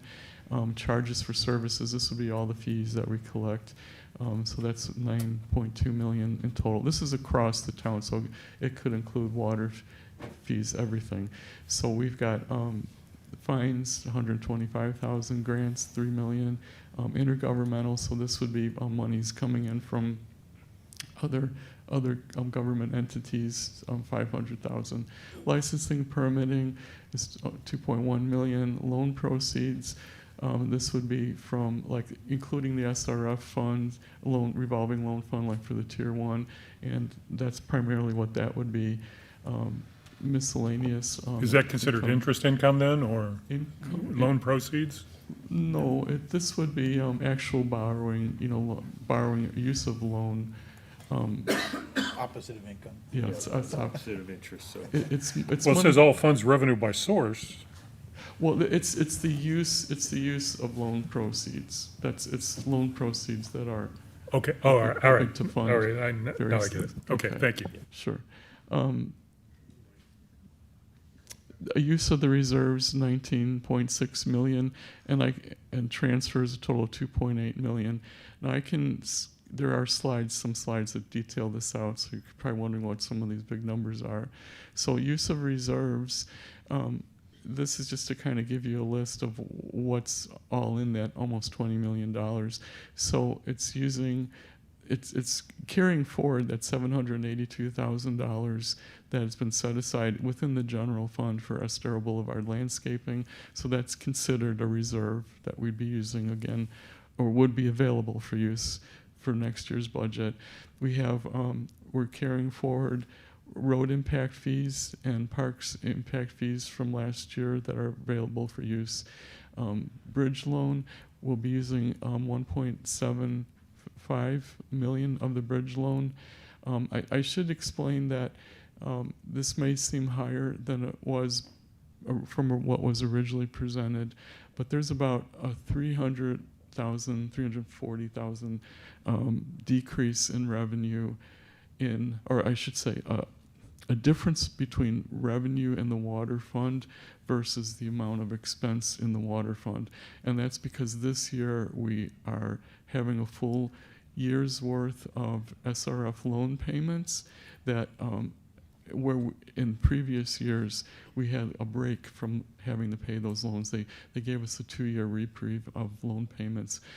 So we were able to kind of catch up with our water revenue a bit, but we still don't have everyone online bringing in enough revenue to pay for everything. And so one way to bridge that gap would be to use the $300,000 from the bridge loan there as well. Otherwise, it would just use up the fund balance from the water fund. So there's that. The FDEM Hurricane Recovery Fund, this was a loan. It's a loan, but they gave it to us up front, and this is available to use on a certain specified list of FEMA projects. So we can use that money towards those specific projects. But we have to be very careful that we know for sure it's going to be covered by FEMA, because once you use it, then the repayment of it is dependent upon the actual reimbursement from FEMA. So it's still available. That's the balance of it. Started out with $5 million. We've only used a small portion of it. Beach renourishment. This is what is left in terms of grants that we received up front, as well as some of the town's contribution for beach renourishment that's carrying forward to next year. Some of that money we'll probably have to pay back. I think the exact number escapes me, but it's between $3-4 million of unused funds that we were paid for up front once we do the reconciliation. So yes, it's in the budget, but it's probably going to be paid back. Turtle lighting, this is the balance of what's left of that grant that we received. That's the final, I think it's like there's like 4 payments of $1.9 million towards turtle lighting that we've been paying out. So we've already made 3 payments. This will be the 4th and final payment for next year. Joe, just for people who are watching, you use the term turtle lighting. These are the lights, the street lights for Estero Boulevard and the side streets, correct? Yes, they are. All right, thank you. Okay, and then the replacement program, this is an amount of money that was set aside prior to Hurricane Ian in the capital fund. And then once we got the bridge loan, we were not allowed to use any of our non-ad valorem revenues to fund any capital programs. So we kind of had our hands tied, but we already had roughly 4 times that amount. I want to say like $2.5 million we had set aside in the capital budget. So as a way to kind of parcel that out, we've been just budgeting like a quarter of it a year. But because pretty much everything was destroyed or brand new coming out of Ian, we've really not had to use that much money very much. So it's still sitting there for any needs that may come up during the year that were maybe unanticipated. And then the building fund, this is where the cost of those employees that we're shifting over there is actually going to add to the total cost of the building fund to the point where it's exceeding the new permit revenue that's coming in. But so that's going to force us to use the reserve that's built up from the previous year's worth of permit revenue that's been coming in that exceeded our costs. So we've had a surplus kind of building up in the fund from those fees. So we are required to use that money. We're not allowed to just stockpile it. We're required to use it, and but for the allowable purposes. So it's another reason why moving the cost into the building fund of eligible expenses would make sense, because this is a way to utilize the surplus and benefit the general fund at the same time. So that's the almost $20 million explanation for the reserves. And then this is just a list of some of the various grants we have. The WCIND Marine Law Enforcement Grant to help pay for the sheriff's services of patrol and the water there.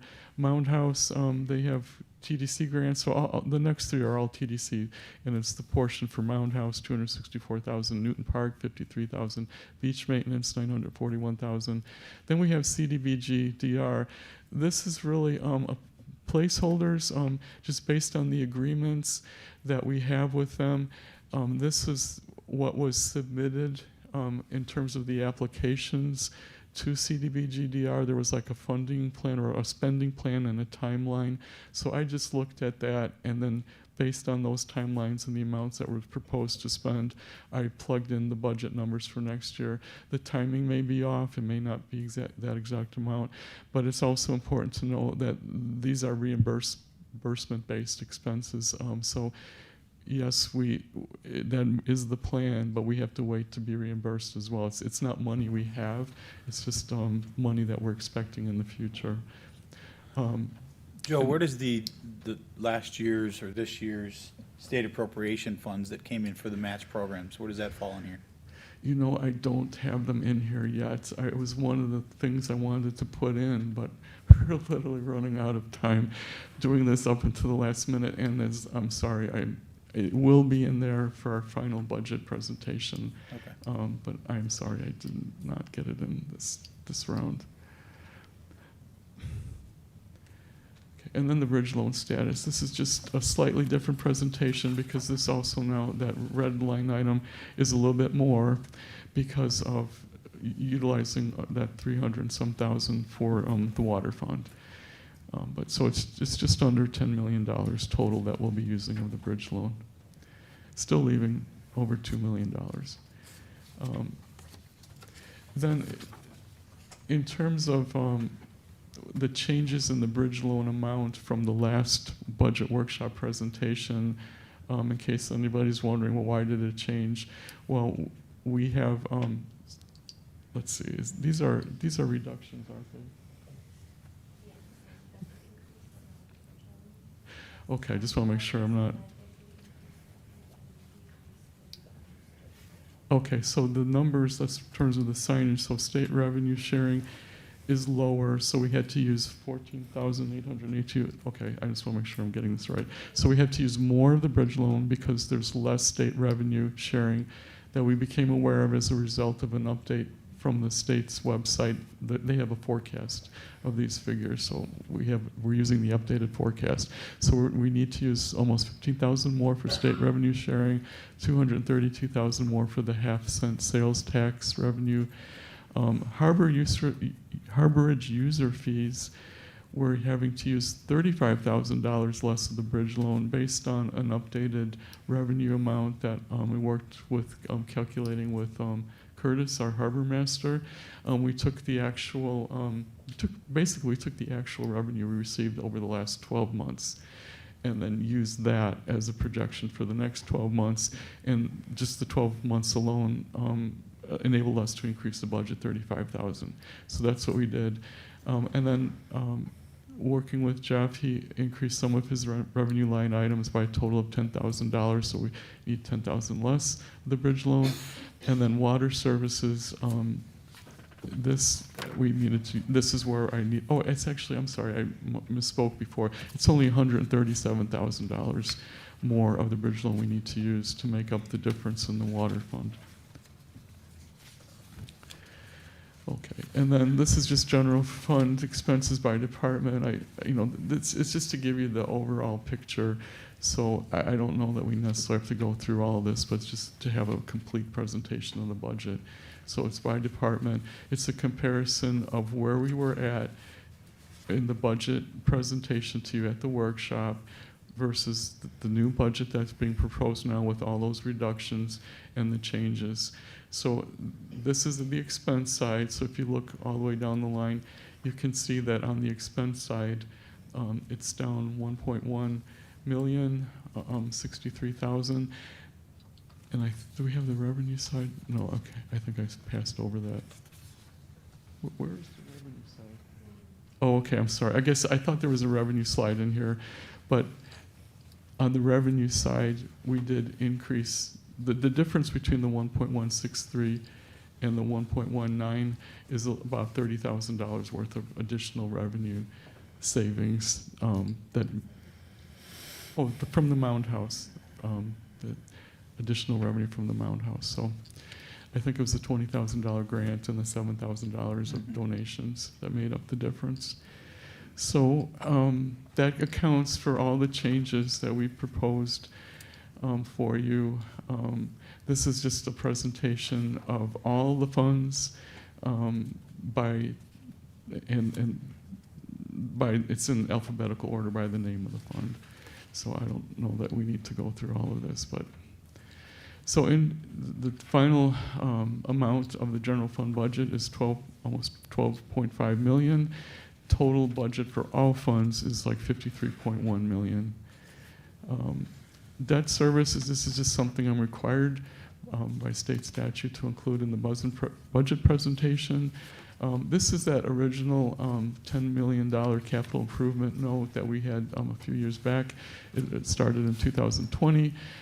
We've used only $3.5 million of it. So that is all that we need to repay. And we have a fixed payment of $581,000 a year. And the interest rate's 3.15%, sorry. And Joe, that 581, if memory serves me correct, that was budgeted and set before Ian. Yes, it was. That hasn't changed. No, it has not changed. So the payment amount has not changed. It just means that we'll pay it off much sooner because we use much less of the loan than originally planned. Okay, the bridge loan, of course, we all know about the bridge loan. And this is really a recap of the same thing that I presented before.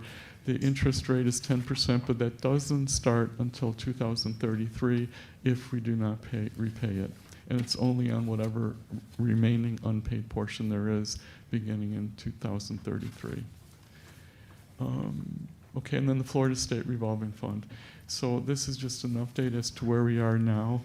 We have 4 different loans. This is all related to the Tier 1 project and what the balances are. So the balances are for the first 2, so for drinking water, it's 12.7 million, almost, and then 18.2 million, and then for the stormwater side, it's 8.5 million and 11.2 million.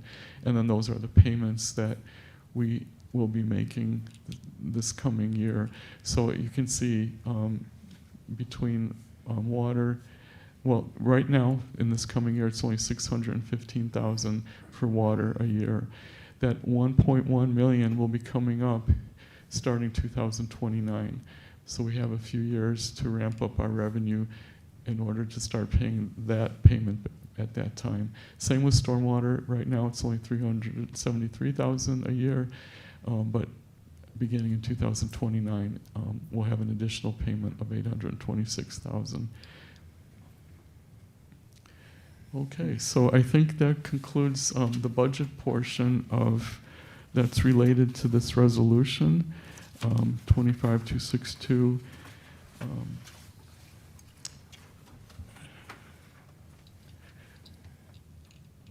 So I think at this point you would need to decide whether or not to accept these changes, if you'd like to amend any of these changes. And then that will be what is carried forward to the next meeting, the next hearing. Whatever you decide today would be carried forward to the next for the final vote.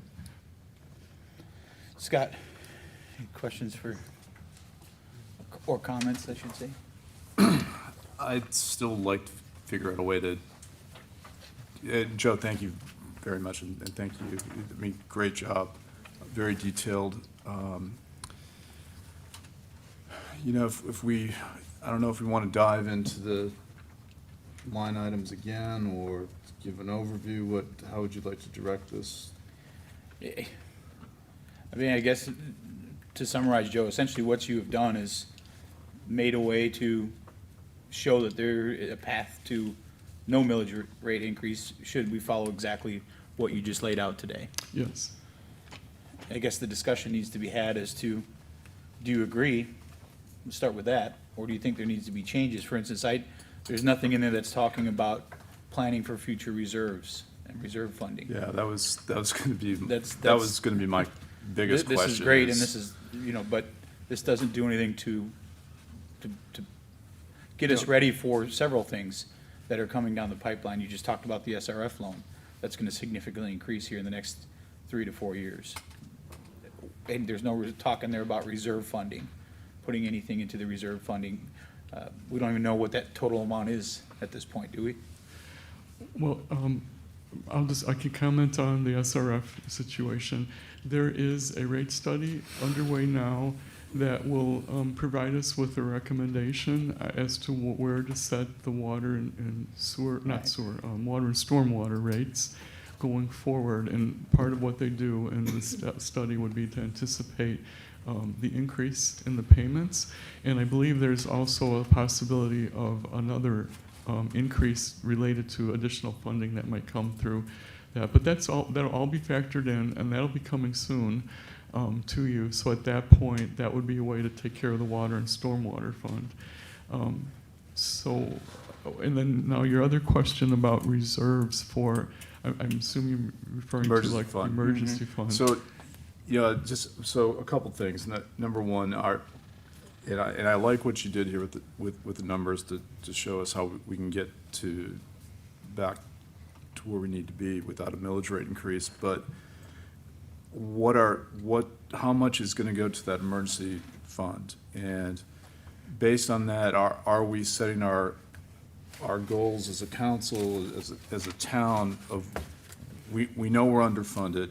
We know what happened with Ian. Now, heaven forbid that doesn't happen again, but we've learned that we can't be underinsured and underfunded.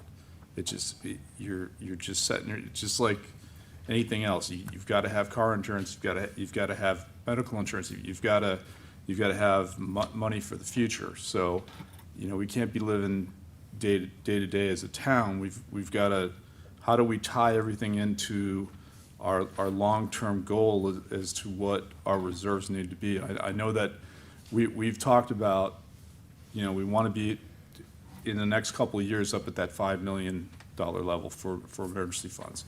So we saw last year, we were going through this budget process, we got clobbered by 2 more hurricanes. And we just have to have emergency funds. So I guess my first question is, are we still looking at putting away $400,000 into that reserve fund, and what will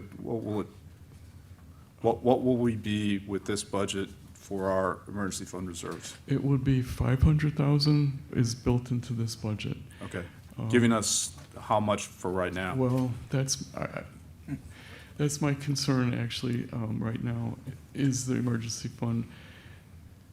Since I came back, that was my major concern, like where are we? So I have been working as many hours as I possibly can and trying to figure that out. And I mean, it's a long story that I don't need to take time now to explain, but there's just a lot of moving pieces, a lot of pieces of information in terms of how to really get an accurate picture of where we are, because it involves tying all the individual expense line items to specific FEMA projects. So that alone is a process. And then from there, trying to determine what estimate the amount of FEMA reimbursement if it's eligible. So it's sorting through all the expenses, trying to figure out, initially, when expenses are charged to the fund, it's with the belief that it's related to the hurricane or whatever that's going on. So after the fact, though, we do, as we're sifting through it, we may find things that, well, it's really not going to be eligible for reimbursement by FEMA for whatever reason. So all of that has to be sorted out. And now the funding or the projects from FEMA seem to shift as they pull one large project apart. First they merge them together, then they pull them apart depending on what is happening. So we have to constantly shift. Well, then that changes the amount of reimbursement we may be getting from them as well. So it's like a moving target. So there's that aspect of it. Also then on the accounting side, because we have, when I left, we lost pretty much the entire department immediately afterwards. And so we have a lag now, a gap of getting caught up with everything. So there's that aspect of it. So I can't just run a report and say, oh, this is where we're at. When I do run a report, it's concerning to me, but there are so many missing pieces. I don't want to say anything that's alarming or concerning or mention figures because I could be very wrong, because there could be significant journal entries that just haven't been booked yet.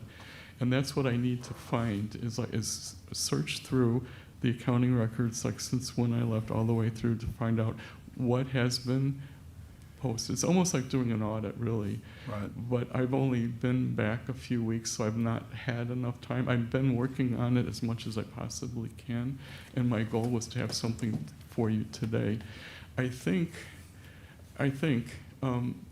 if I can work through now and through this weekend, because this kind of ties into what we're required to provide to the newspaper in terms of a snapshot of our budget presentation. It's supposed to include the reserves.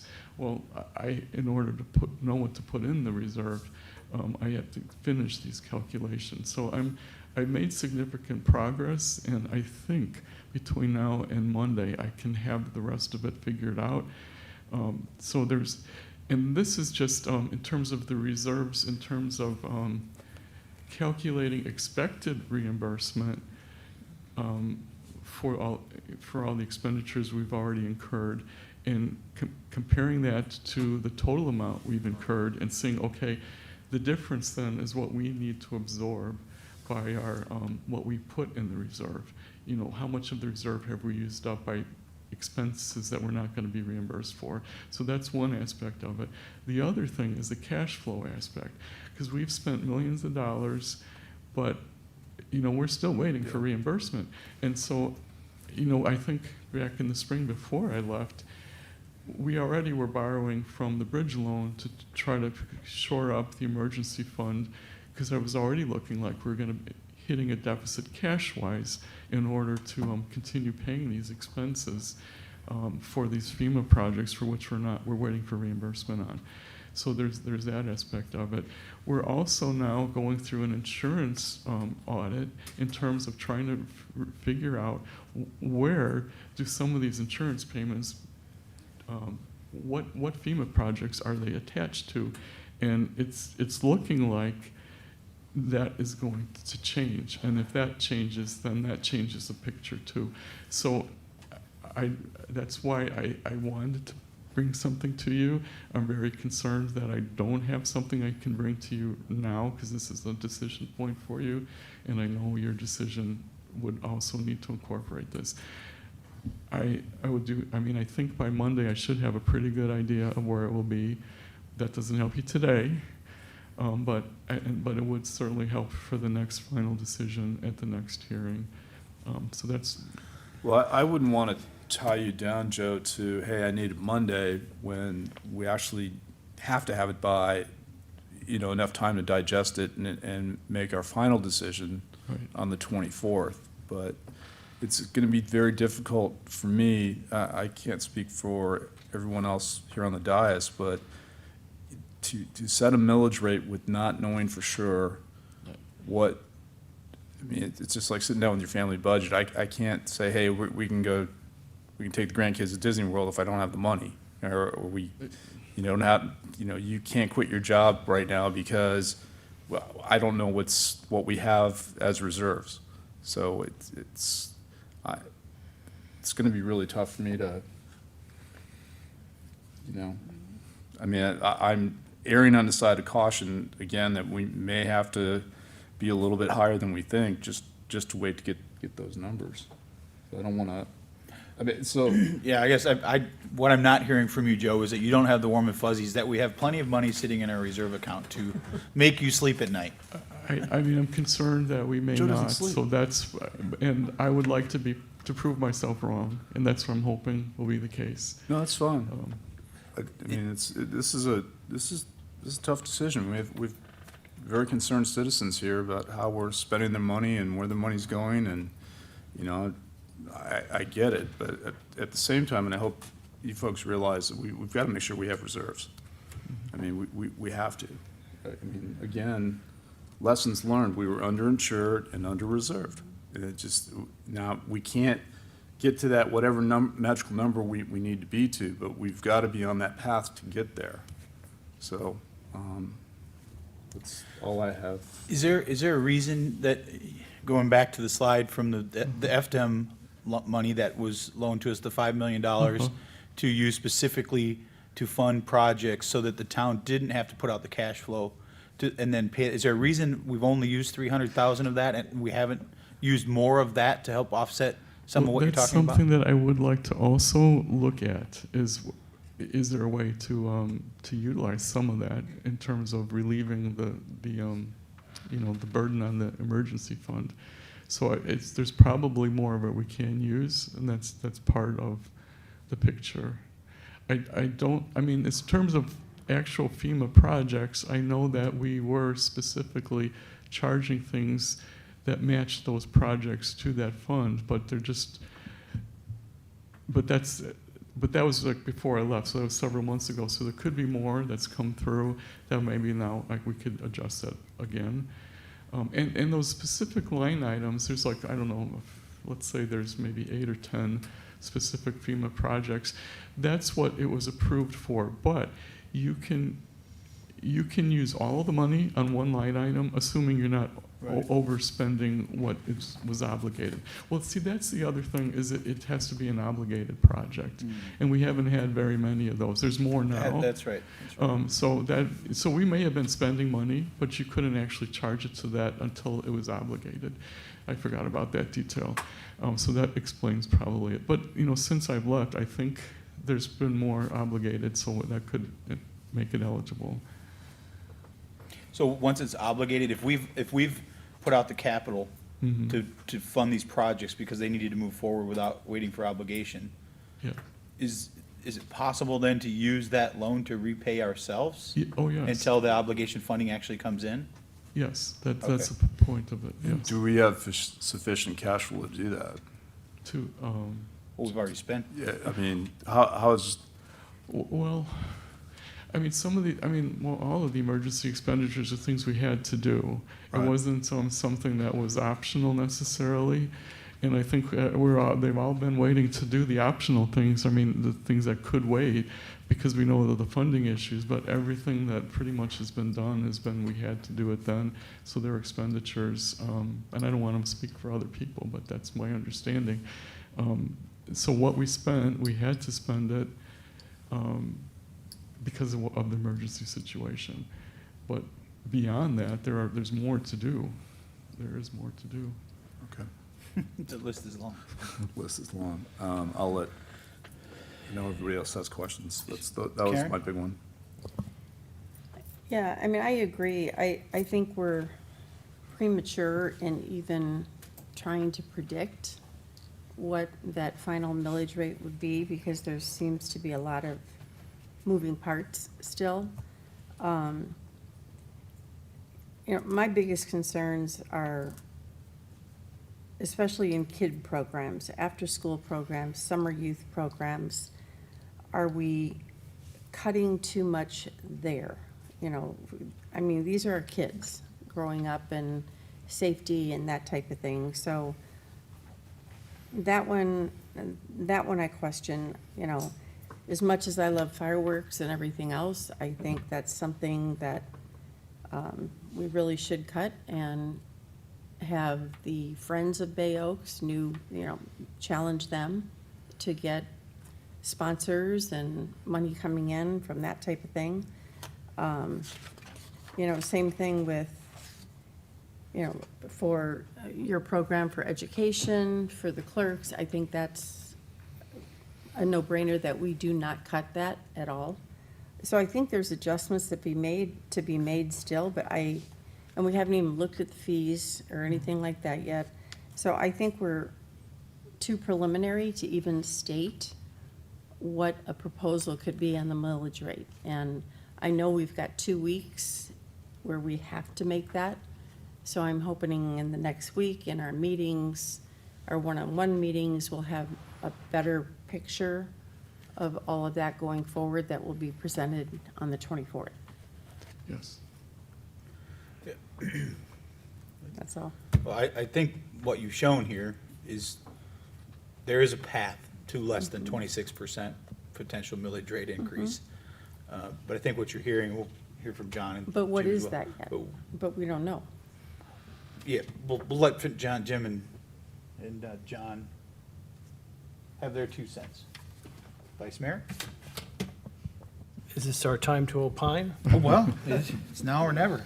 Okay, so first of all, I thought the staff did an excellent job. We have a structural deficit of roughly $1.191 million. Is that fair, Joe? Yes, correct. And you've addressed that deficit through belt tightening. Some of those are not easy, but you've done that at the request of the council, and I appreciate it. I think you've done an excellent job.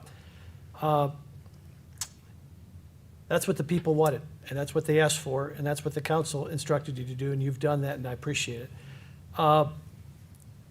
There's a number of variables going on here, some beyond our control. The mayor mentioned the state revolving loan fund obligation. It's my understanding that that obligation will be captured by utility rates. Is that correct? That's correct. That happens to be one of the areas that I consulted in utility rates, particularly in Indiana, and I can just say to my colleagues that whatever happens on the utility rate side, there's probably a 99.9% chance that the utility rates are going to go up. People are in every municipality in the country's over years back underinvested in their infrastructure, and now they're catching up as we are. We're doing a great job with it, but it doesn't come without impact, and so we'll probably see our utility rates continue to increase. That comes at a time when we're going into year 4 post-Ian.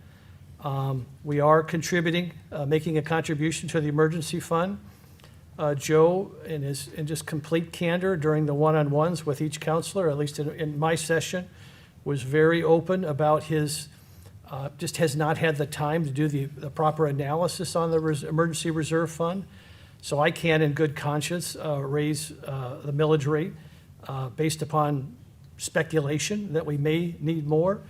I think, again, I think we've done what we've been asked to do. I think the staff has made the tough decisions. I commend them for it. I like where we're at. I'll certainly keep an open mind, but I think being able to keep the millage rate what it's at, given we're still recovering from a Cat 4, Cat 5 hurricane, is desirable. And again, I know utility rate increases in the offing as well. So that would be a double whammy for our folks, and if we can avoid that, I think that's desirable. John? I will say thank you as well. I know these weren't easy cuts to make, and it's obvious from watching you and listening to you and seeing you how much it has hurt, but I think it's been essential, and I appreciate the hard work and the effort that's gone into it. Karen, I think maybe hopefully, and I guess I don't know how it works, but if the Friends of Bay Oaks would maybe focus more on what the mayor likes to call the low-hanging fruit, such as the kids' programs instead of fireworks, I'd like to see that done before we reach that. I don't think all options have been explored yet. I think we've talked about it in the past. We've never really come to any kind of agreement about selling the old town hall property. or I don't even know where we are about the property that was purchased for the use of the proposed mooring field facilities before I got in council. I know those are considered assets, but when I looked up assets as defined by the Oxford Language Dictionary used by Google, assets are property owned by a person or a company regarded as having value and available to meet debts and commitments. And I think that's what we should be doing there. I think it would also bring a big budget revenue to us to handle these issues, and it would put properties back on the tax rolls that are not being paid now. I tell you, another thing that's not been considered, and when I looked at my trim notice and I talked to some other folks, we've talked about folks coming online, not just condos, but other property owners. They're losing out that storm-related tax relief they got from Lee County. And some of these folks, when they just come back online, are seeing an increase of 500% on average, I think. And that's a huge hit in addition to what we're asking now to put on top of them. I mean, I know when I wasn't in my condo and being able to use it for its full intended purposes, it was less than $100,000 that I was paying to Lee County, and now it's up over $400,000. So that's quite a hit, in addition to what we're asking for them. So I guess what I'm going to do is conclude with a quote from my favorite economist, Thomas Sowell. The real goal should be reduced government spending rather than balanced budgets achieved by ever-raising tax rates to cover ever-rising spending. And with that, I can't support an increase. All right. Well, I'll give you my 2 cents, Joe. I agree. I think you guys have done an excellent job at finding ways to move things around, for lack of better terms. It sounds like you've been able to move funds or positions at high dollar amounts into certain areas. That being said, Bay Oaks has taken a pretty significant haircut when it comes to the services that are going to be provided to the residents. I think the low-hanging fruit obviously was the fireworks. That was a big part of it. The emergency reserve is a concern for me. We have not increased the millage rate since the storm. Other municipalities have. We've been fortunate enough to get a lot of funding through appropriations, both at the federal and the state level. That's not going to be there much longer, if at all. Vice Mayor, you had mentioned, you can't raise a millage increase on what-ifs. Well, we can't make decisions on what if they don't forgive that bridge loan. That's a cost that's going to be coming down the pipe that we have to pay back at 10% interest. Those are all things, so we can't move forward, in my mind, assuming that that's going to be forgiven. Now, next year, maybe it will be forgiven. We certainly will do what we have to do to try to make that happen. But I think you've done a significant job of reducing what the potential millage rate may have to be ultimately. But I haven't been sold that there hasn't had to be one yet. I mean, you haven't had time to do your analysis. We don't have to make a final decision today on what exactly it is. We have not heard from Will. I would love to hear from our town manager, who's been pretty quiet and let his directors, rightfully so, do what they have to do to make. But at the end of the day, he is the CEO. He is the one that has to make sure this works. He is the one that gets the emails from all of us, and when we receive them from you sitting out there, of why isn't my grass mowed? Why isn't this taken care of? And all these cuts are part of those reasons. Why isn't Bay Oaks open? Why can't I go there on a Friday at 5 o'clock? Because there's nobody there to allow me to go in and work out. Or why do my kids not have a place to go after school? These are all things that are hard decisions that we have to make. So, Will, I'd like to hear from you. Sorry, I'm kind of putting you on the spot. I didn't let you know I was going to do this, but I think you would agree that staff has done a great job of taking a bite out of that 26%. But do you feel comfortable in moving forward at this point by saying we shouldn't raise it at all, based on the uncertainty of his final analysis on emergency reserve funding? Thanks, Mr. Mayor. What I'll first say is echo what I appreciate every member of council has highlighted is you tasked me and tasked us to go back and look at the revenues, look at expenses, look at everything across the board. and find efficiencies, find opportunities. And I challenged the staff, who's worked very hard over the past several weeks, every day, really, and then coming back to me twice a week as we discussed each one of these things in detail. And they did an excellent job, and I think presenting to you here today, like they did with me through the whole process we went through the last several weeks, to identify the impacts and the risks. I asked them to. I think they did that very well. I know, to your question about comfortable, no, I won't be comfortable, but that's okay. I mean, if the ultimate decision is to not raise it, to hold pat, or not give me a raise in the millage rate that I initially proposed, no, it wouldn't be comfortable. But that, again, you give us the guidance, we're going to make it happen. They're going to make this mission happen. I don't feel good about cutting programs at Bay Oaks. Bay Oaks is an important resource for this community. We do see the usage starting to tick back up. It is, I think, a value added, not just for the residents, but for the people that visit us as well. And there's some significant things in there that Jeff and his team are looking at, are going to have to cut back on. And efficiencies that he'll find. At the same time, as he talked about, and some of you asked him, he is looking at ways to offset some of those personnel cuts, some of those, to retain some of those programs through using technology, and maybe just challenging his staff in different ways. But it'd be really hard to do, and it would be one of the areas where I would look to utilize some of that additional funding, if appropriated by the council, is to retain some of those positions for Bay Oaks. I do think they're that important. And Mound House as well, a significant asset to this community and resource that brings in, it's not only the revenue maybe that it brings in or doesn't bring in to some people's opinion, but just the visibility that it brings to our community in many ways as they go out and about and tell its story, but then also people come here for that reason. Tom made some significant sacrifices. I challenged him to in that community policing fund. We had allocated additional money, Mr. Mayor, that I spoke to you about in the past to that for this coming year. But in discussions with Tom, and you've all mentioned this, he's done an excellent job of building a strong relationship with our emergency services partners, our law enforcement partners across the community, and also training his staff and to be able to take on more of those responsibilities themselves. I feel very good after discussions with him that we can reduce some of the sheriff services that we have been asking Lee County to do, and shift some of those responsibilities to Tom's staff with the additional training he's given them.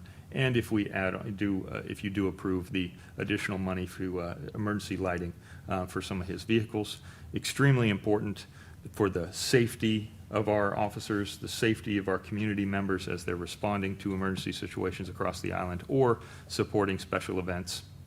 But also, it goes to that cost savings. The more that we can do with his officers, the less we have to ask of our Lee County Sheriff or Fire Department partners.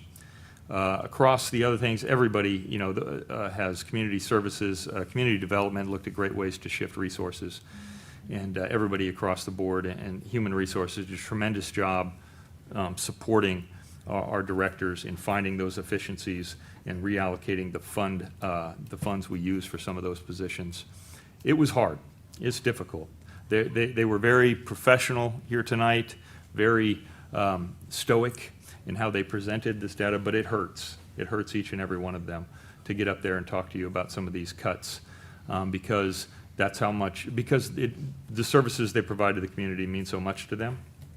They want to be able to do it to the best of their ability, but at the same time, they completely understand our job is not to be, we're not a for-profit organization. We are a service organization, and our job is to service the community as efficiently as we can.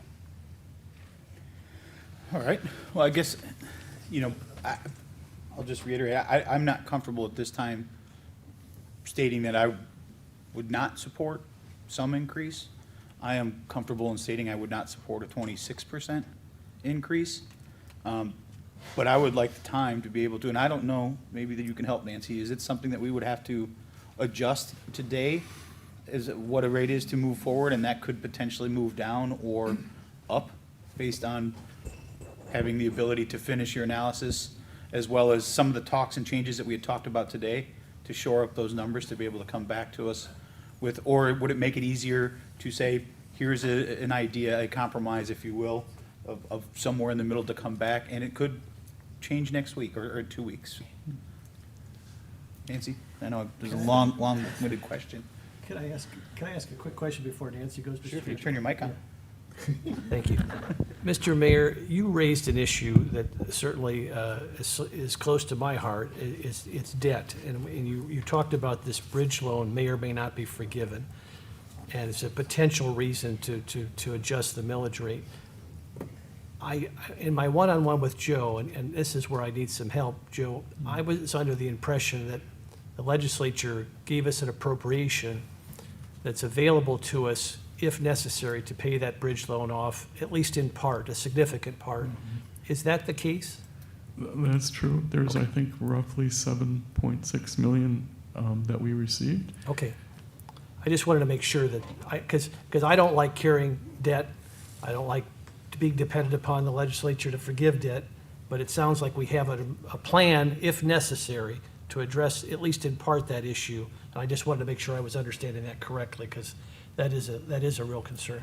Yeah, and I mean, and it's it's a good, better, best thing, right? We're planning for the worst, but hoping for the best. And, if we're fortunate enough to have that bridge loan forgiven, that frees that capital up to do some of these things that need to be done, that need to be obligated, to pay for, to be obligated, to be able to use some of that $5 million funding and other things that we talked about.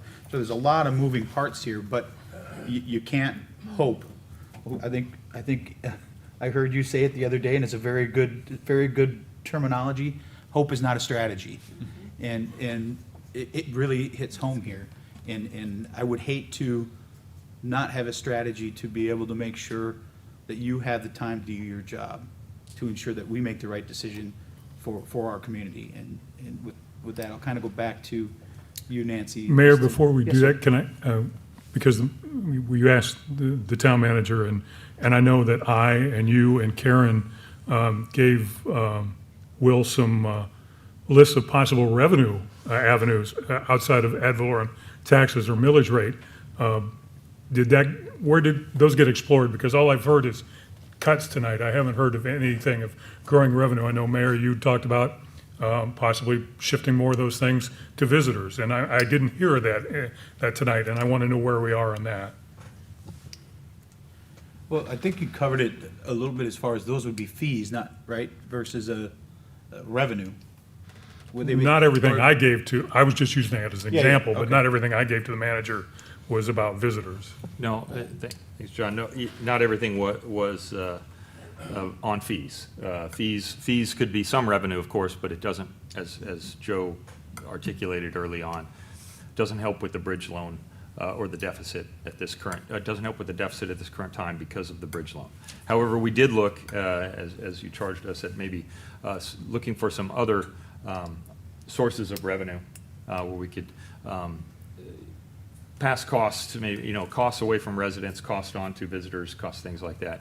We're limited as a municipality in Florida and what we can, what kind of fees, i.e., or taxes we could impose on tourists. Extremely limited through our research, don't have the ability to do that. Other areas that we can look at, and we are looking at, just haven't really had the time to figure out how we would enact such things, or there's very limited areas, very few areas, such as our, we do already have a fee for our short-term rentals registrations. There are potential areas where we could potentially consider some community impact type fees on some of those type of visitors to the island, as in the impact that it has on the community, public works, security, safety, things like that. I haven't made any proposals like that because there's still research that needs to be done. We need to discuss what the overall impact would be and really what the total revenue might look at to see if that would be a path we'd want to go down.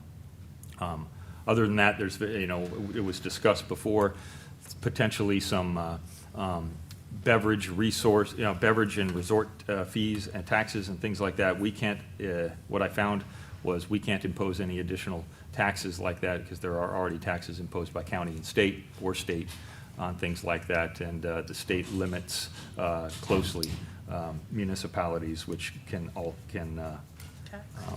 tax above and beyond that. We would have to basically request through the county and through the state as a municipality if we wanted to develop our own similar type of tourism tax. I don't know if that answers all your questions, sir. It gives me, yeah, because the list I gave you was approved by the state, but again, I wasn't, I just had gleaned that from looking at their, the revenue website, the state revenue website. So thank you for that. I appreciate it. So Nancy, I just want to go back to you. Yes. Do you need me to restate my question? No, I think Okay. I've got it. The way that the statutes are set up is basically your initial vote and direction is to establish the maximum millage rate. So tonight, what we're talking about is a tentative rate, which cannot exceed the earlier amount that you identified. I do believe that you do have the flexibility when you get to your final to vary that. I think what I don't want to speak for you, Dan, but I think what he's asking is, I'm just throwing out numbers here, but if we say, okay, let's agree on 10, and then Joe comes back and says, wait, I found some other stuff, and with our meetings the next 2 weeks, we decide we're gonna keep a couple extra programs, we're gonna do this, that. If we say tonight, it's only gonna be 10 or none, let's say none, then in 2 weeks, can we say, well, now we've really got to raise it to 10? Well, Knowing it's- that our ceiling's 25, 26. You're talking about the rate itself. I'm looking at the millage. Yes. Yes. So you cannot, so our max is 26. And I guess what our question is, if tonight we say, no, we're not going to raise it, then we come back and find out we actually need money, or that we actually do need to raise the millage rate, can, in 2 weeks, say, well, you're saying 26. Six. I'm looking at 1.2550. He's talking mils. percent. Percentage. Yeah, Ba- so so- you could not go over this millage. I can't do the So math. I mean, you but would again, have the to question help. is, whatever we decide tonight, can we go higher next week, as long as it's below the Yes. 1 point? As long as it's below the 1.2550. I would say to keep it at 1.255 and then you can lower it. That's also an Yeah. option. That may That way be the you better don't- approach. You don't do 0.99 and then want to go up to 1.255. Yeah. You just keep it where it's at and then lower it.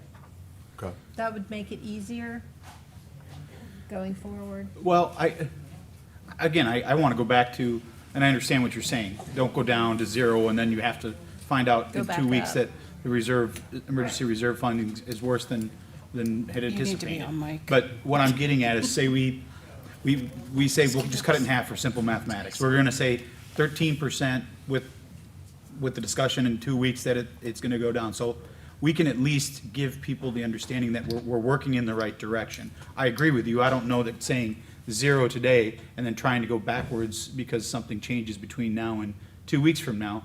But I would feel comfortable in coming down off that 26% because I think you have done a great job at showing there has been ways to alleviate what that overall percentage should be. So I'm willing to do that. But I'm not willing to go to zero today. If that makes, and to your point, I don't want to have to go down and then go back up. Cassandra Penner, for the record, budget manager. You're already at the not to exceed rate of 1.255, so if you just keep it where it's at, it's just staying where you're at from previous. And I totally understand that from a mathematics standpoint, I get that. But what I'm trying to do is let our residents understand and know that there have been significant reductions that can be made outside of some of the things that we talked about, the Bay Oaks programming, the mooring field, these other things that we've talked about, the emergency reserve fund. There's things there that are still outstanding that I think, to me at least personally, need answers to. So that gives you time to be able to go back, readjust what we talked about today, to come back and say, and again, I'll just use a middle number, 13%, cut it in half, just use it as an easy number. based on that, we can do this, this, and this, but we have, based on what I have found out, now we can still come down from that, and this would be our new recommendation, and then we can make a policy decision from there. That's kind of the strategy I'm trying to get at to see if it makes sense. If it would help, Mr. Mayor, I add, if it's okay, that I agree, there's still some things that I would like the council to consider as they take this forward tonight and in the coming weeks. To your point, multiple of you have mentioned the emergency fund, but also there's things that we want to be able to fund going forward, that, infrastructure repairs such as road repairs, which is a significant cost for us every day and all the time, that we already operate on a very thin margin of that, but have to do it every day, as any member of this community knows. Sometimes we get an appropriation from the state, but it's usually a 50% match. Yes. If I haven't planned, as the town manager and Joe as the budget manager, to have the money for those matches, then we're not going to be able to get the 50% from the state. So these are some things that I'm concerned about as a town manager. Additionally, we just finished the great renourishment project on the beach. We have some money coming from grant money to help with some of our additions to that, and the parks and some of the beach access stuff. But we're going to need more going forward to continue to develop our beach accesses and make it, to bring those tourists to the island. These are things I'm thinking about, where if we did increase some of the revenue through a millage, that's how we would responsibly, use that funding. And also for context, so the 1.255 would bring us in, as discussed in the last budget workshop, 1.191 million in additional revenue this next year. That's if we leave it at the cap that you set for us last time. And then, basically everything below that, that revenue obviously comes down. So if somewhere in the middle of that, if you were to go down to, say, a 1.029, that would bring us in, just 177,000 additional in revenue. So there's a significant difference in the amount of revenue, obviously, because it's percentage based, that would bring in. But even a small amount would bring us in additional revenue, and you'd ask, how would I, as a town manager, allocate that most appropriately to the town? I look at some of the things wherever the counselors direct us to, or ask priorities, and I've heard several tonight that we can take back and really be able to give you a good assessment how you would do that, whether it be replacing, not making some of the staff cuts so we can save some of those essential programs, or having the money to invest in infrastructure programs like I mentioned. So the table, if you want to know, we can walk it down all the way from 1.255 all the way down to where we're currently at, which would be a no increase. We've already factored in the 0.99 to our current budget proposal to you. So from there all the way up to the 1.255, we have a table that we can answer what those would be. Well, and I think you raise a valuable point that we haven't discussed yet, and that's the 50% match that it seems the state appropriation requests have all kind of gone to. Last year's was a 50% match. That funding is not, because we don't know if we're going to get it. So we don't know, we won't have the funding if we don't plan ahead for what we're going to ask for. And I use the cutting your legs out from under you. I don't like to cut the legs out from under you, and until we have to make a final decision. I guess I would be looking to staff for direction. I've kind of said where I feel Jim and John have kind of said where they're at. John and Karen, if you'd like to before we continue down a path to make a decision to move back, I'd like to hear from you as to where you're at. 0, 26, somewhere in the middle. You've heard from John, unless they have changed their mind in the last 10 minutes. We'll just assume they're preferring to go to 0 increase. I told you I'm willing to go somewhere between 0 and 26, but I'm not comfortable with going to 0. Karen, you want to go first? I mean, in a perfect world, we wouldn't want to increase anything. I mean, that's reality, but it's not our reality. And like I said, I don't think that we are fully baked yet in a position to decide to keep it at the 1.255. What is a happy medium? 1.12 is like at the mid-road and leaving room that we could still fluctuate from that based on what other information we're getting. I would love to know, because I'm not a math whiz, Scott, at 1.12, what extra is that from what we, We have to be 600,000 roughly. so half a million, 600,000, so, 600,000, yeah, yeah. okay. So it'd be a 600,000 increase to do the kind of things that Will was talking about. Is that enough? Is it not enough? Is it too much? That will come out in the next 2 weeks. Well, I think if you just, and going back to the state appropriations, not to jump in there, but if you look at what was appropriated this year, we're looking at roughly $800,000 of match that we would have to pay That's correct. on top of, so just. So that is would a- cover our match. Or would be closer, right? So Right. it's, and those are infrastructure projects, those are stormwater, that's, water tower stuff. Yes, that's Mr. Mayor, critical- that's critical stormwater, that's repairs. roads, that's water, exactly. Water towers, not water fund, but Right. yes. Scott? Yeah, it's really hard for me to make a decision right now based on not knowing what our emergency funds are gonna be. And, like Karen said, we wanna be, we don't, in a perfect world, we don't wanna raise taxes. I don't wanna raise taxes. I don't know anybody that does. And I like Thomas Sowell as much as, Mr. King. I mean, So follow the brother. Well, sometimes, John, unfortunately, Mr. Sowell didn't get hit by a Category 5 hurricane and was underinsured and under-reserved. But he's an economist, he was prepared. Yeah, he wasn't prepared. So I would be comfortable, if we can cover that 700,000 of that 50% grant and let's see where we are in 2 weeks and let's have further discussions and see where we go. And our ultimate goal is to, as Will said, run efficiently. But we still have to make sure things are covered. All right. So, Will, you said you're prepared for every number. Somewhat. You know, Sorry, now I qualified it and said somewhat, but. based on what Counselor Safford just said, looking at just using that as the number to work off of as far as percentages to cover our match for the appropriations from last year. To meet that, what would that percentage The on your- 1.12, is that what? No, we know what that is. Oh. We know what that is, but to For get the it down seven- to say the 700. Say the let's say 700, 700,000 roughly. the 700K, On the Cassandra, I little think we sheet can. there, just over 13. Oh, I guess we could ask the finance wizard. I'll have to over ask the true budget Finance expert. wizard. Yeah, that's fair enough.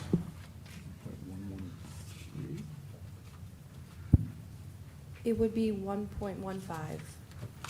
That would get you about 719,000. Okay. I mean, I could live with that to move forward to the next meeting. Yeah, I could as well.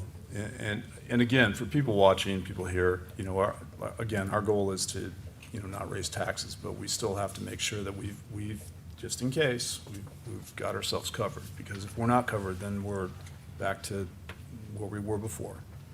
And my hope would be in 2 weeks, Joe, you could come back with warm and fuzzies and say, look what I found. I am. I'm hoping to. Section 2. John and Jim, do you have any input on that part of it? Look, I'm not in the demagoguery business. I understand your position. I took that position a month ago and gave our new town manager, who was very new at the time, and Joe had been back 4 days, and they asked for a 26% potential millage rate increase. And, I wanted to be supportive of them and give them an opportunity to sharpen their pencils and to dig into the budget. And they have done so, and I think admirably so. And I think that's why we're here tonight, is to adjudicate the results of their findings, and I think they've done an admirable job, and I support those findings, and I think that's where I'm going to be. Fair enough. John, anything else you want to add? I'm good, thanks. Okay.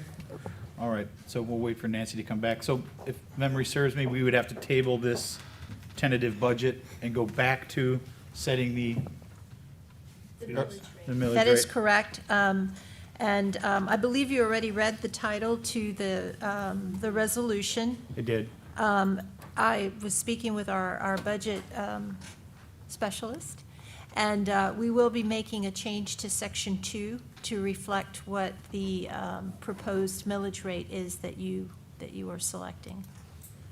And that would be the tentative.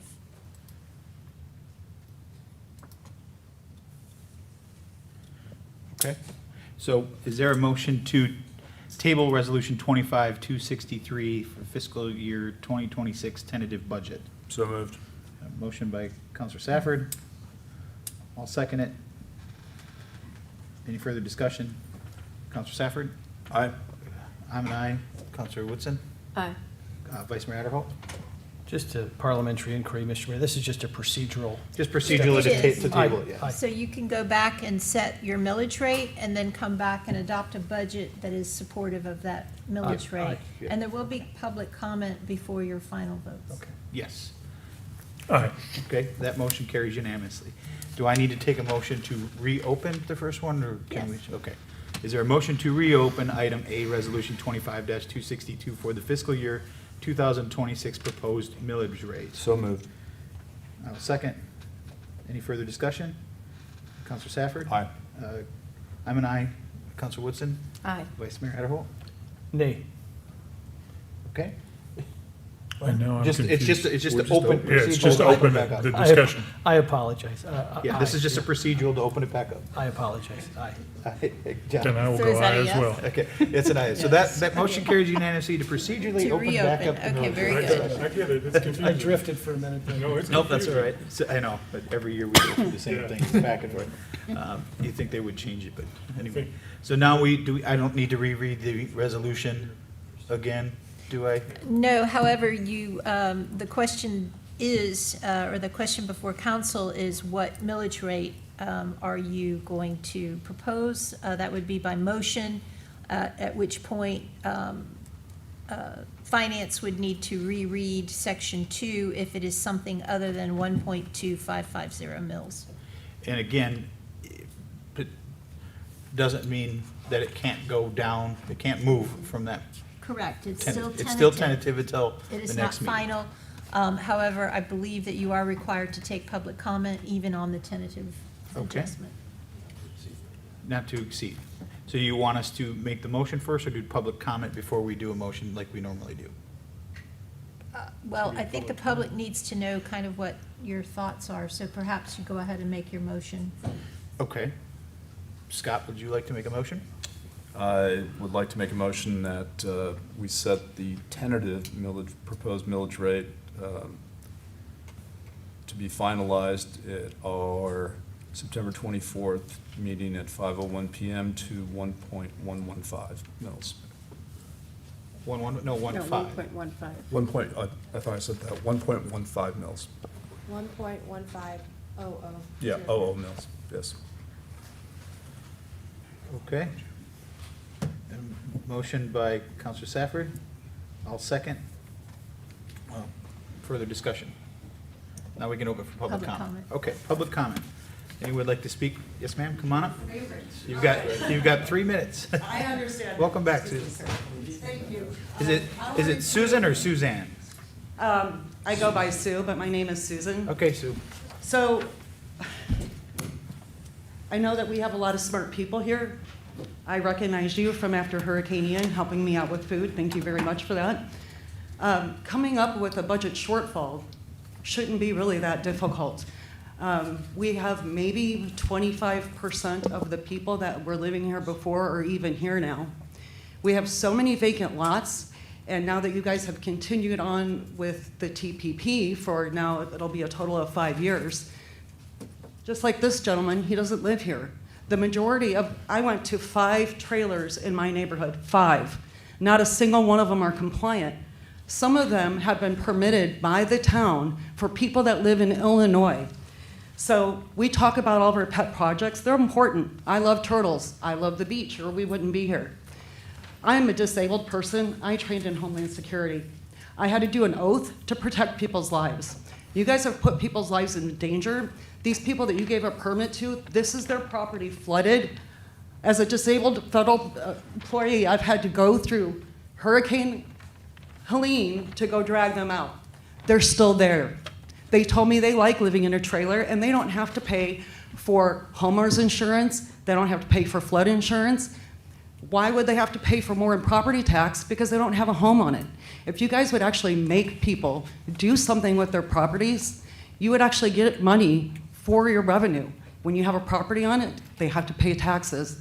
But instead, I am now off my, I can no longer get an NFIP program, and you guys aren't eligible for it.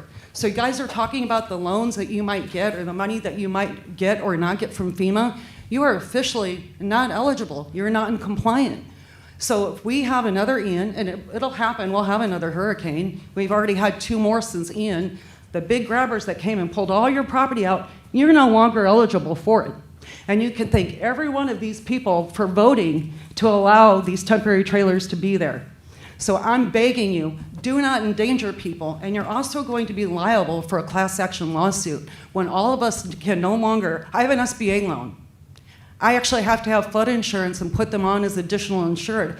What is going to happen with my SBA loan when I'm no longer eligible to be in the flood program? So simple things like that, enforcing parking. I had a drunk person walk right in front of me during the Mullet Fest because I don't even see police officers anymore. There'll be over 30 cars parked in vacant lots, and no one patrols them. I've called parking enforcement. If you guys were just to tow them or in charge a fee, those things are great ways to get our tax money back. You guys enforced them before the hurricane, but now it's day vacationers all day long. You're not going to get the revenue.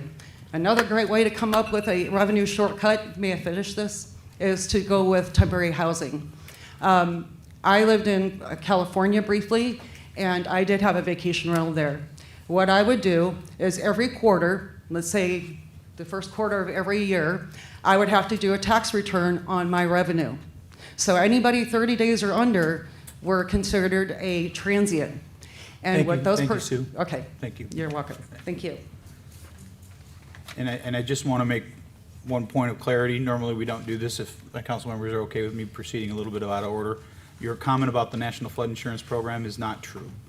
You are not in, ma'am, you're not in risk of not the big black trucks not coming. That is not true. If anybody is telling you that, it is not true. It's public information. It's Google AI. I respectfully disagree with you. Thank you. Well, everything on Google must be true. Well, you're Yes, ma'am. You need to come to the mic, ma'am. You got to come up to, ma'am, you got to come up to the. I'm Jackie Velasquez again. Okay, so I had 2 children born and raised on the island, and we enjoyed Bay Oaks and all the activities. But I will tell you that now my daughter goes to college at FGCU, and I pay. So I'm really not, thrilled about my tax dollars giving someone else education when you could just hire somebody that's already certified just for that. But, and also Heights does have an after-school program. But FGCU is a major water university. And I know for a fact that a lot of those kids are trying to, they're on the Bright scholarships, Bright Futures scholarships, and they have to volunteer. They need programs. And I don't see why somebody couldn't, be trained to do the Mound House, tours. I've taken one. It was wonderful. And our guide was very informative, and we enjoyed it immensely. But, Oh, I'm sorry. I'm sorry. It's so loud. So, my big thing is with the tax increase, I just want you guys to stop wasting the tax dollars money, like sand dunes. That was such a catastrophe. They're gone now. I mean, just over this past little tropical storm that we had over the weekend, the south end of the beach flooded again. Did the beach renourishment really work? Is it going to work when we really get an impact? Probably not. That was a lot of money. I understand you guys get grants and it, pays for things, but, maybe just be mindful, and, our finance, you did a great job. Thank you very much. It was very informative, but I did hear a lot of taking from Peter to pay Paul, but you allowed some extra money to be used in other places. Like it seemed like there was extra money for policing left when you move some of those funds around, which is a good thing because then maybe they could have it for the fireworks or, I'm confident you're gonna find ways to do this and keep us in budget, because if it was your own business, you guys would be bankrupt and have to close. So, I want to put my faith in all of you, and I wish you luck. Okay? Thank you. Thank you. Anyone else? Yes, sir.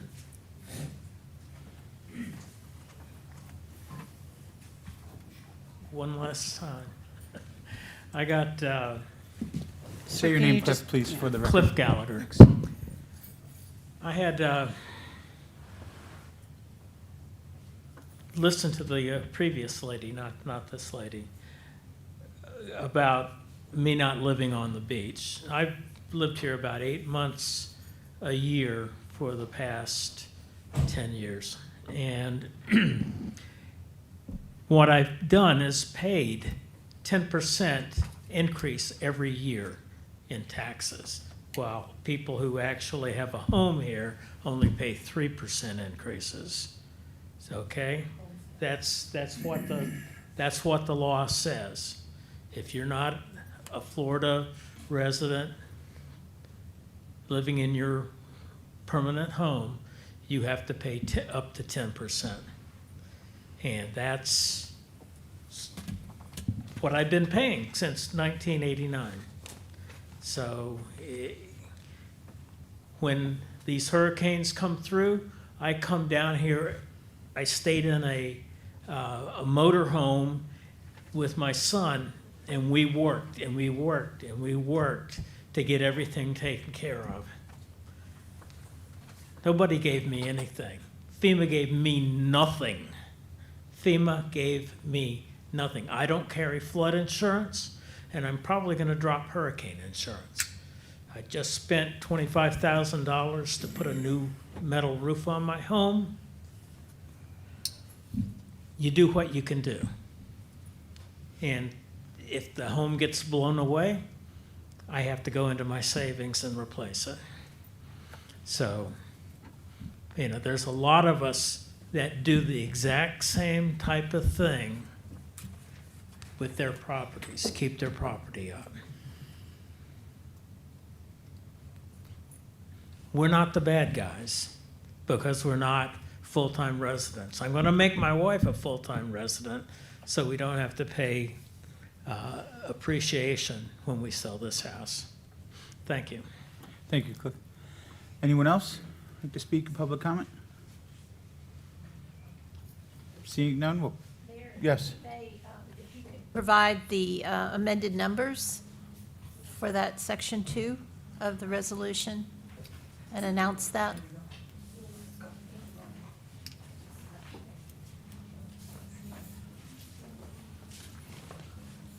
Okay.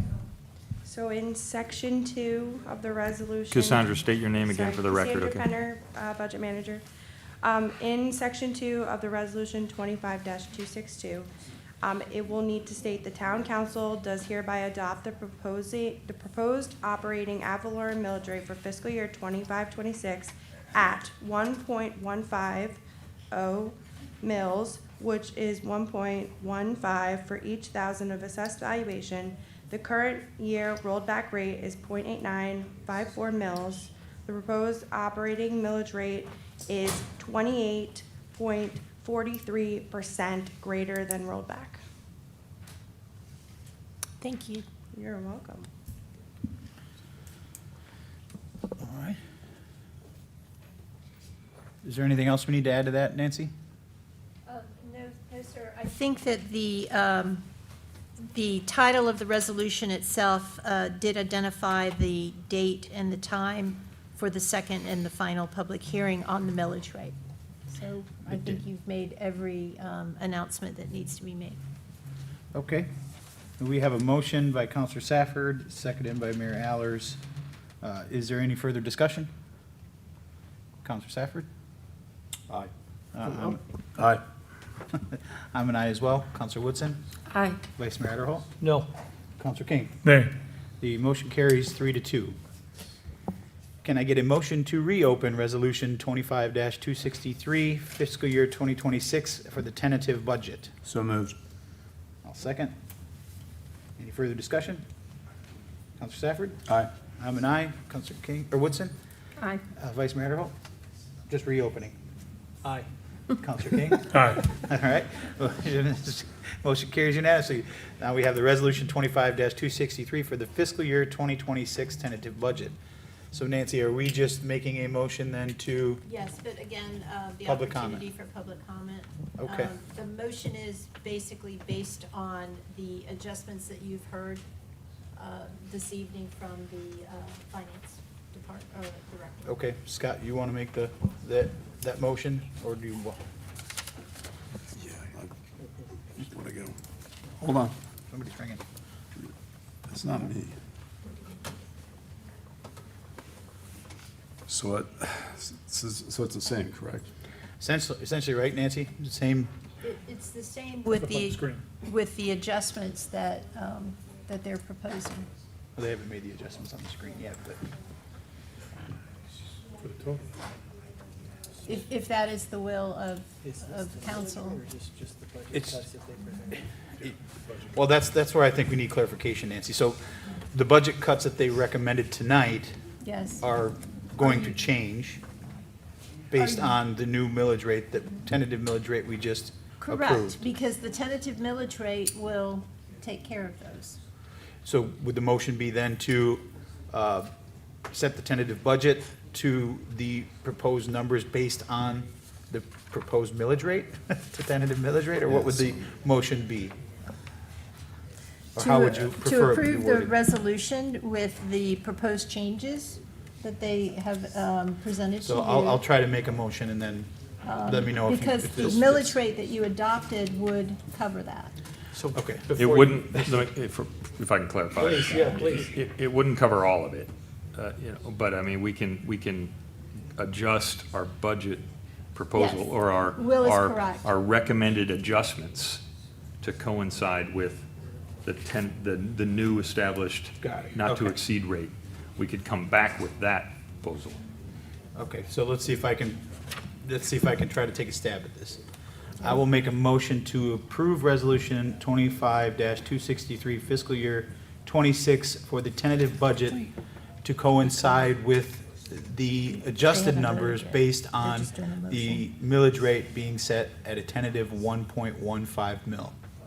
Is that a way to, okay? put It is, the only issue is we're not sure, I don't know what budget is being attached to the resolution. This is why she said we should have dropped it. Yeah, probably. The resolution was based on the same budget that was presented at the budget workshop. So it's the exact same budget as that was presented there. So now the list of amendments that we presented to you is an amendment to what was presented at the workshop budget. It's the same budget. But Joe, doesn't that get us to no increase in the millage rate? Oh, yes. I mean, I thought you were asking a different question. Maybe I'm not answering the right question. I thought you were asking what budget Well, I think where is the attached. conundrum is here is, you didn't present a budget today based on the new tentative millage rate that we set. And I think that's what Nancy's trying to get at. Yes, because your proposed resolution does have an attached Exhibit A, which is a tentative annual budget, which should be consistent with the millage rate. And the tentative budget you originally introduced was a 26% increase in the millage rate. So That's true. I don't think you Right. want to match that up with this new millage rate. No, we have to know how to change. Yep. change the budget. So the key thing is how to draft the motion, I think, and I don't have the answer. Yeah, that's why I'm leaning on Nancy for help. I didn't know the way, I thought the way that I said it worked, but Do you want us to repeat it? I mean, we're looking at the resolution. My concern is that the resolution does have attached to it an Exhibit A to adopt the tentative annual budget for fiscal year 2025-26, attached here to and incorporated as Exhibit A. So because we made the reduction in the millage rate, the budget that's currently attached, I don't think that's been adjusted, or has it? it is not. No, it has not. I mean, all that we did was present to you the proposed adjustments. Mhm. That's all that was presented to you. So I guess in addition to those would be to increase it to accommodate this increase in the millage rate. Well, it is a tentative budget that you would be adopting. And you are going to give direction to staff to come back and amend that for the final. Yes. Can you just strike the Exhibit A part, and would that cover But it? then what are you adopting this evening? The tentative annual, okay, never mind. Should we go back? I'm not adopting anything, how's that? Well, I think yes. So perhaps it could be, the motion could be made to adopt the resolution, adopting the tentative budget as attached as Exhibit A with correction, or with adjustments to be consistent with the millage rate. Which is what I believe my original motion was. But you But I haven't think I really- used the word coincide with the adopted. The only issue I have, Mayor, would be that what kind of direction do you want to give them? Do you want to give them more specific direction on how to make that consistent? Or just leave it in their discretion to make it Well, and then bring it back? I thought I said, but if not, I can restate it in my motion that to be consistent with our conversation today. Okay, I can, that's fine. Because I think you're gonna have to go back, and obviously, there's a lot of discussion about certain areas, and that potential millage rate would allow you to adjust the things that were discussed here today, to be able to come back at the next meeting and say, based on what we heard from the first meeting, here's where we can make adjustments based on this new tentative millage rate, and here's where the money's going, and here's what this attachment A or Exhibit A would be now. Yes, that would work. Okay, so I will restate my motion again. I will make a motion to approve Resolution 25-263 for fiscal year 26 tentative budget to coincide Exhibit A to match the previously adopted tentative millage rate of 1.150 mils based on the discussion here today from the council And the adjustments. and the adjustments. Okay. Okay. I'll second it. Public comment, Got a right? motion by Mayor Hallers, seconded by Counselor Safford. Any further discussion? Mayor? Yes. Excuse me, can you restate the millage rate, please? I think you might have misspoke it a little bit. The millage rate that was tentatively set was 1.150. Thank you. Yes. And is there public comment, Mayor, We already took public comment. on for this. this one? Not on this one. We didn't? No. We did on the millage rate. Oh, all right, well, we'll open it up. I thought we did. I thought he just spoke. Sorry. It's a new one. That's okay. We will open it up for public comment. Yes, sir. Come on up. Come on up, Cliff. Back up You to gotta the- come up to the mic, Cliff, please. We're gonna get to know you. Official document here from the Very good. You gotta state your name. assessor's office. Gotta state your name again. Sorry, Cliff. Not that we Cliff don't- Gallagher. The millage rate for the town of Fort Myers Beach is 1.2550 on this document. That was the proposed. I'm sorry? That was the proposed, The maximum. the maximum proposed. Okay. So is, you have a lower rate that you're, right, so right, That's your proposal, sir? That's your proposal? no, I'm just saying. That's his trim. That's notice. what I Right, that's your see. trim notice, that's not the official. that's not the final. Okay, That's not the what final you're fund. proposing. No. No, sir. Okay. But that's just a, how can I say? That's the cap. That's That's the your, max.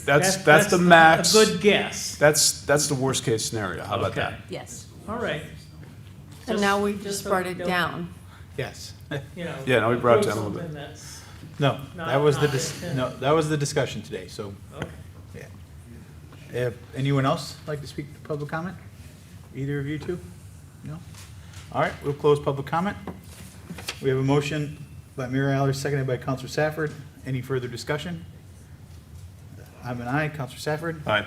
Counselor Woodson? Aye. Vice Mayor Adderholt? No. Counselor King? No.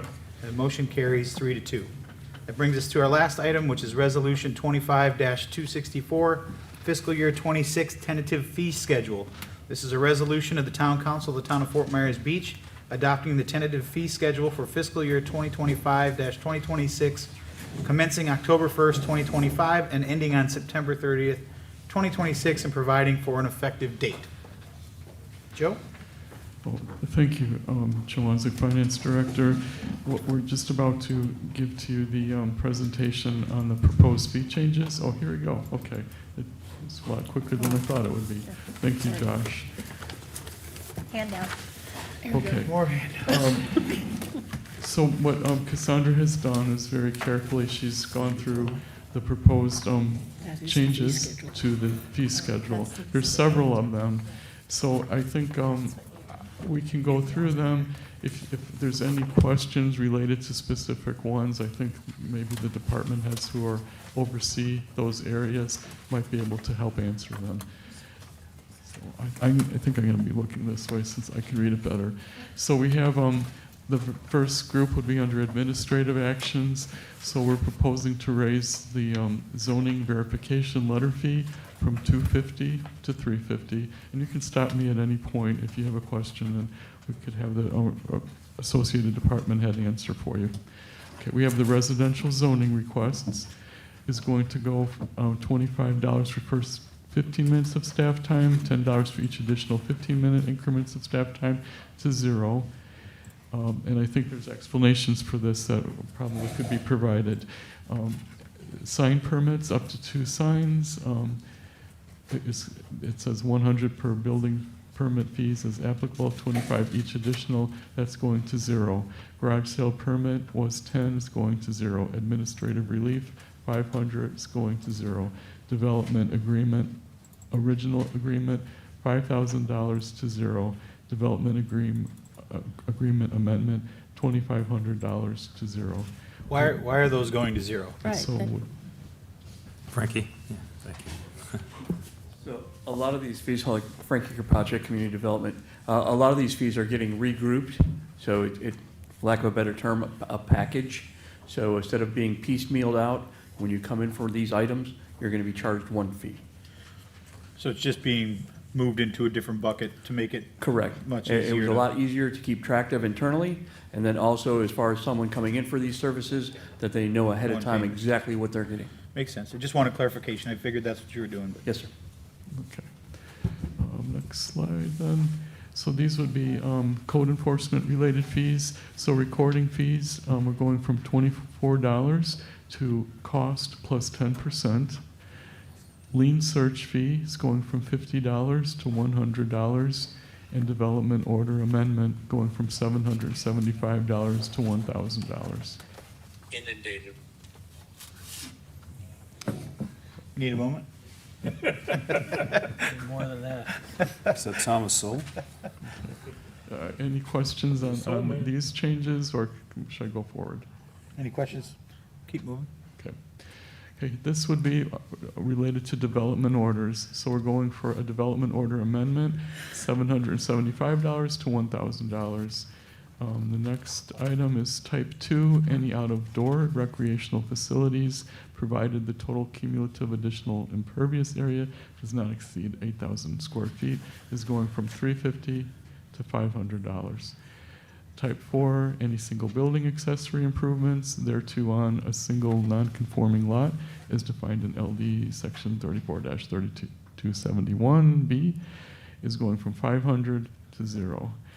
Type 8, Any other improvement to land determined by the director to have insignificant impacts on public facilities is going from $1,100 to $2,000. LDO amendment is going from $50 to $0, and stormwater review, if it is deemed necessary, will be the actual charge. Any questions on this slide? Okay. Mooringfield, the weekly rate would be established at $175. There was not previously a rate. And is this gonna, you're going to look at that proposed 60,000 to adjust that for the second reading? Okay. And the lost key fob will be, a fee of $25 will be imposed. Parking fees, annual rate, residential Estero Island property owner is going from $25 to $50. Business owner annual fee will go from $50 to $100. Parking bags per bag is going to go from $6 to $20. Parking decal, lost, stolen, replacement is going to go from $5 to $10. A license fee, $100 per spot, first calendar year, $50 per spot per calendar year if paid by November 30th, is going to be 25% of the net annual revenue per spot. Any questions? Okay. Next slide is special exceptions. This is regarding public hearings. It's going to, originally it was 3,800 slash 3,300 for amendment is going to $2,800. Appeal of administrative decision is it's going to be 1,000. It looks like it's staying the same. Okay, no, we were attempting to put the changes in, but I think some of these don't look like they're changing. Is there any reason why they were in there? Joe, if I may. Yes, please. Podium. For the line item, where did it go here? Special exceptions, we had two charges for 3,800, and then you see 33. We did away with the 3,300 under the current fee, and the new fee just carries over to 3,800. It should be 3,800, not 2,800. Not 2,800. Yep. Now, since you're up there, Frank, I got a question about this one, since we're kind of stalled on that one. I know we had talks about, when it comes to special exceptions, for, say, someone that was putting a fence back that was previously existing, for them to have to pay $3,800 seemed a little, remember, serves me, we had discussions about potentially finding a tiered level based on the cost of the project. Is that Right. something we're still trying to go down the rabbit hole to figure out? We kind of are, but in this case here, we're dealing with the packaging of a special exception. You don't need a special exception to put back an existing fence in an existing spot. You know, if you're changing the outline, or if you're changing the dynamics of it and how it fits on the space, that's where you might have to come in for a special exception. So there's like the two different things here. I don't know that that's 100% accurate, but I'll take you at your word on it. But I thought we have had cases where people have had to come in to get a special exception to put a fence back that was there because of current code changes that have changed since that fence was initially installed. There I'm could just be using one case. There could be other circumstances where they may have needed a variance at one point, and that may not be an option at this point. There could be situations like that, yes, sir. Okay. But we are still trying to find a way to that path of charging by condition. And I'm assuming that this fee is just to cover staff time? It barely covers staff time, sir. Okay. Seems like a lot. And I have some clarification regarding why it looks like some of these fees didn't change. It's because they were not included in the fee schedule before. They're not necessarily changing, but we're just making sure they're added to the fee schedule. Oh, okay. Okay, and then the bottom one for town clerk, comprehensive plan, it had been cost plus 5% is limited by statute. Now that has been removed. Okay, now these are other fees, so personal watercraft vendor license, administration license enforcement. This is going from $386 to $500. Before we move, yeah, we've all got, we, you know, we, this, yeah, we all got the emails on this one, Joe, and it was agreed upon about the 3% increase a year. Why is this going up 7.8%? Is there, did it not happen last year, or? Thomas Yazzo, Fort Myers Beach Emergency Services Director. So we were trying to come in line with surrounding counties, surrounding municipalities with some of this, and it had not been raised. You had waived it at one point, so we're trying to come back online and bring it into a space where, as we move forward, it fits better with how we're moving forward. There's a lot of manpower that goes into monitoring these licenses. There's a lot of contention within the licenses. They're very limited. So we spend many hours trying to put it together. We have legal involved with it many times. So yes, we thought that would be a fair way to start and go with a 3% after that. Tom, have you had a chance to sit down with any of the interested parties and hear their concerns? I have. Yeah. I've had with several, yes. Because we've heard from the Webbers, Faircloth, and Perry. Are those names familiar to you? They are. Okay. They also seem to express, and my colleagues will correct me if I'm wrong, they seem to be okay with enhancing the fines for those who are violating, but I Right. think they envision themselves, and I think they've proved it over the years, they've got a pretty good reputation, but they're okay with going after the bad actors. What would that mean in terms of your world, Tom? Do you give many fines in that arena? There Are are many fines possibilities. levied? There are possibilities for fines, but there's also, as I said, they're very contentious. So it would take a lot more manpower to track some of this down, which honestly we don't have to go attack some of this sometimes. And we do try to satisfy their complaints against each other as best we can, and we try to move forward with that. So we thought this was a fair movement forward to make it more equitable as we see across the rest of the state, which we're still a lot less than most that we're seeing, especially in either Gulf Coast townships and cities and the Atlantic side as well. Help me with this, Tom, because you are asking for an increase in the penalties, the violations. Yes, sir. So- And so with that being said, again, we do our best to try to go after those things. We're hoping that the increase in the penalties will discourage the bad actors, as you guys described them. So that's our goal there. Yeah, and I understand that, and I can appreciate that, but again, we've all in the past agreed to the 3% increase, and I can't support anything going up above that. And again, with these folks, they're more than happy to have you increase the penalties. Yes, sir. Again, this is a tentative plan, and it's at your pleasure. Thank you. I guess what I'm trying to look at here, Tom, is to John's point. There was a lot of time and energy put into getting everybody to agree on the 3% increase, and if what you're saying is we're going to continue the 3% increase, but that whatever that number would be between the what is it, $60, $70, is that going to make a huge difference? I mean, in the grand scheme of things, to continue with the 3%, so the 500 would be 3.5% less than that. Yes, sir. Yeah, is it gonna make a difference in our whole budget? No, sir, it's not. But it was a starting point for us to try to equalize. But again, it's a tentative plan. Yeah, well, I mean, I believe in what you're saying. I'm wondering if, again, in the grand scheme of things, if we're talking 11 licenses and it's Right. 30, And we made a 60, 70 commitment. bucks a piece. Yeah, we made a commitment to only raise it 3%.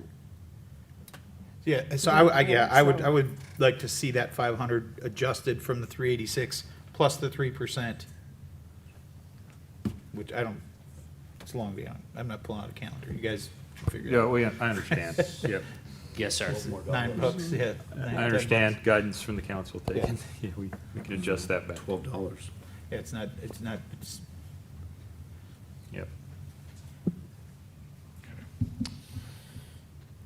and if you feel that increasing, and to your point, Vice Mayor, every one of them have reached out to us and said they would support increasing the penalties Right. for those that are choosing to do things that they shouldn't be doing, I can get behind that.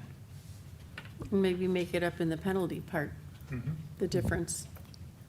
So instead of raising from 25 to 100, you raise it to 125. From 150 to 500, you raise it to 550. Absolutely. make it up that way. We can restructure the numbers and get it to what you're asking. Thank you. Okay. So I assume that goes through down now to beach raking permit? Yeah. So Which that's is going- another one. Is it, okay, so that's a fee for $25 per property, going up to $500 per property. Which, I'm not the smartest person in the world math-wise, maybe a little smarter than Ed Ryan, but I checked, and I hope my figures are right, but it looks like that's a 1,900% increase. Well, the other thing too, these property owners are maintaining this, and they're getting these permits, and they're actually maintaining the beach for us, and I don't think, FWC or DEP, FDEP doesn't charge. they don't charge anything. So they're maintaining their beaches for us, but yet we're increasing their fee substantially. So I don't understand that. I guess I'd go a little step, if they're getting a permit through the agency that monitors that, why do they still need a permit through the town? I would agree. Chad's not here anymore. I mean, is there some sort of monitoring that we have to do on top of it, and that's what this fee is to cover? I know Joe doesn't know the answer to that, and I think we're looking around. So that's a mistake, clearly. I don't know, and I definitely don't know the answer to where the fee came from in the first place, but, so that's a due-out we owe back to you, council members. So then, I think just to be able to move it forward, can we'll strike just, that. we'll keep it at the current. rate. Until the next We'll budget. keep it at the current rate, yes, and we'll get you an answer on So beach the other raking question. would stay the same as? Until we have an answer as to the Okay. reason for the increase. Right. Thank you. Understood. Hurricane reentry replacement pass would now have a $10 charge. Beach furniture vendor license first year, maybe this is the same issue, I don't know, but it's $124 now. It's being proposed to raise to $300. Beach furniture vendor license renewal, the same, would go from $124 to $300. Beach furniture vendor license late fee after October 1st would go from $25 to $100.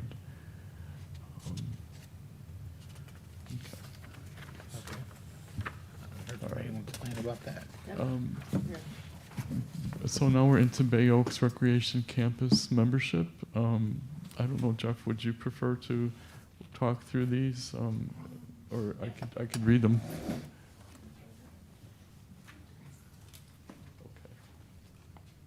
Yeah, so we just did some slight increases on them. One of the things with the annual membership for a resident is that it did go up $15, but that's going to include pickleball and the other amenities. Before, they would have to come in, the approved fee schedule for last year was and actually for the last, since I've been here, even if you had a membership or a pass to get in, you still had to pay the $5 pickleball fee. So we just increased that a little bit as far as the membership goes, but pickleball will be included. You don't have to pay $5 every time you go in. So I think over time, especially with the pickleball players, and also with open gym basketball and volleyball, same thing. If you're a member, you get those amenities on top of that. So I think the $15 value will be a good value once you include not having to pay the $5 every time you go play indoor pickleball or pay $5 to play open basketball, those kind of things. So That's a good clarification. That's a good clarification, because the people were worried that there was an increase, plus they were still gonna pay their $5 per session for Yeah. their pickleball. And honestly, it helps the staff out. Every time they come in, they gotta, pay $5 and that. So I think it's just a good amenity to have. We haven't had the rec center open, a full year for a long time, for years. And then, I think that was just a good compromise to not have them use the amenities that they can. And I guess just going down the line, just minimal changes, if that. Not too much there on that one, so we can go to the next slide, unless you guys have questions. This next one, the only thing I want to clarify is you can see the fees for the after-school program. It does say in there, and it might be a little confusing on the way, we must have missed some numbers on the sheet, where it says youth club rec during school, and it says per semester. We only have the $350 a year. Now, we had two, in my proposal, we had two, so it would be $200 a semester, which would be an increase, just because of the services going up. Or you could pay $350 a year and get that $50 discount. And then we went from a non-member, $275 per semester, or $400 for the whole year. And those are really good prices. So comparative to, going to after-school programs at the school or the YMCA, those kind of things. So I did compare Sanibel Rec Center with that too. So we are still under that. As far as that goes. If you could, by the next meeting, just clean up some of the language, because it can be confusing. Yep. Per semester, and then it's a year over there, which one is it? That's why in my original one, it didn't get transferred on here Yeah. very well, but some just want to pay per semester. They only are going to be around, they only want to pay for half the year, maybe they have a Oh, so you're job, providing both options? Either option, Got it. yeah, you'll just Okay. save some I money misunderstood. if you pay for the whole Got it. year. So you save $50 if you're a resident or a member, if you pay for the year, and then you save even more. I mean, you save when you pay the $275 per semester and the $400 a year. So you'll have that savings. The rest are pretty self-explanatory. We are going to eliminate, like I said, the pickleball or volleyball day passes to zero. We are still going to be doing BOSS programs. That's going to be actual cost plus, I don't know if it's in this one, but cost plus $4 for transportation that we do. So it's actually more if I don't know why it's not in here. Sure. Is it the next slide? What's that? Oh, I was wondering if it's on the next slide. Yeah, okay, thank you. No, it's not on here.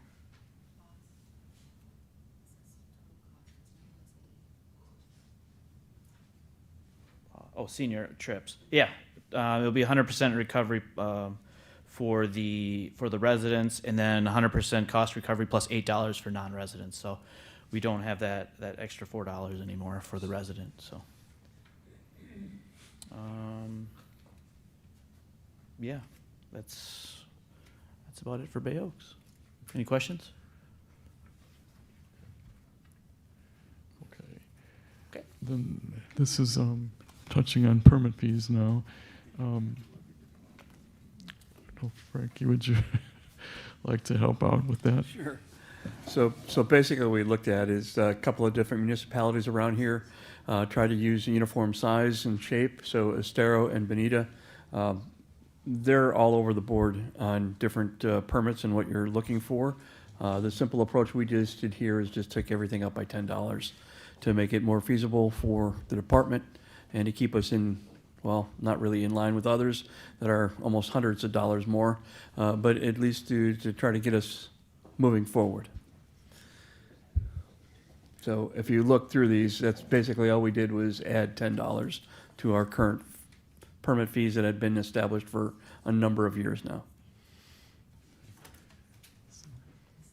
Frank, do you think $10 is enough? That's what I was just trying to do. Well, Get my- again, what is too much and what is not enough. So, I mean, we honestly did this in a way where we took and packaged things, the large ticket items, to try to make that more, not affordable, but more easily handled by somebody coming in that needed a ton of different things.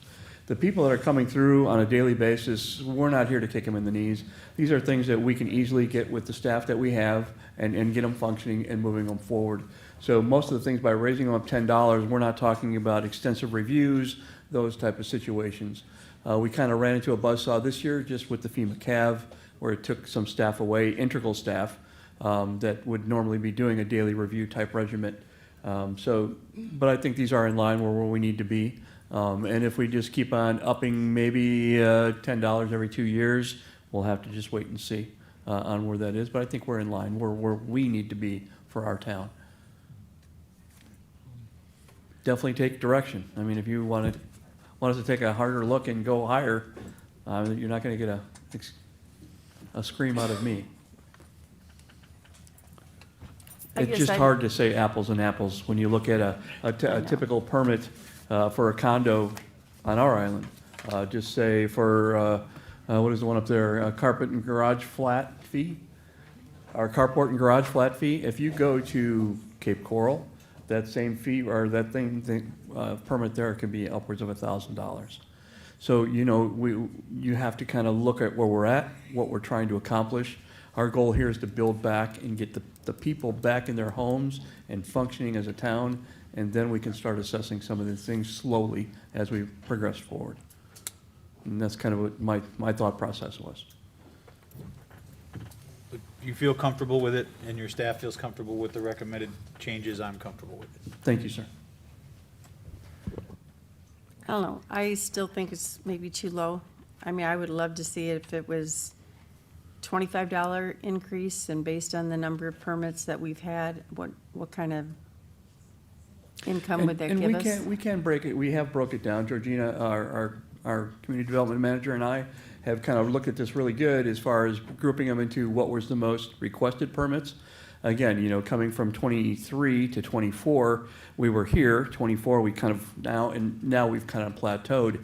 But as more of the condos come back online, and as more of the building structures themselves are approved and the homeowners move back into those condos, they're going to be coming in and doing some of the upgrade permits because they've been out of them for a number of years now.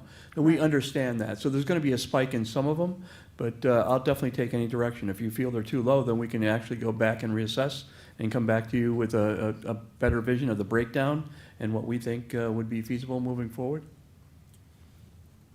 I'd be comfortable with 25 instead of 10. Okay. John? Oh, sorry, John?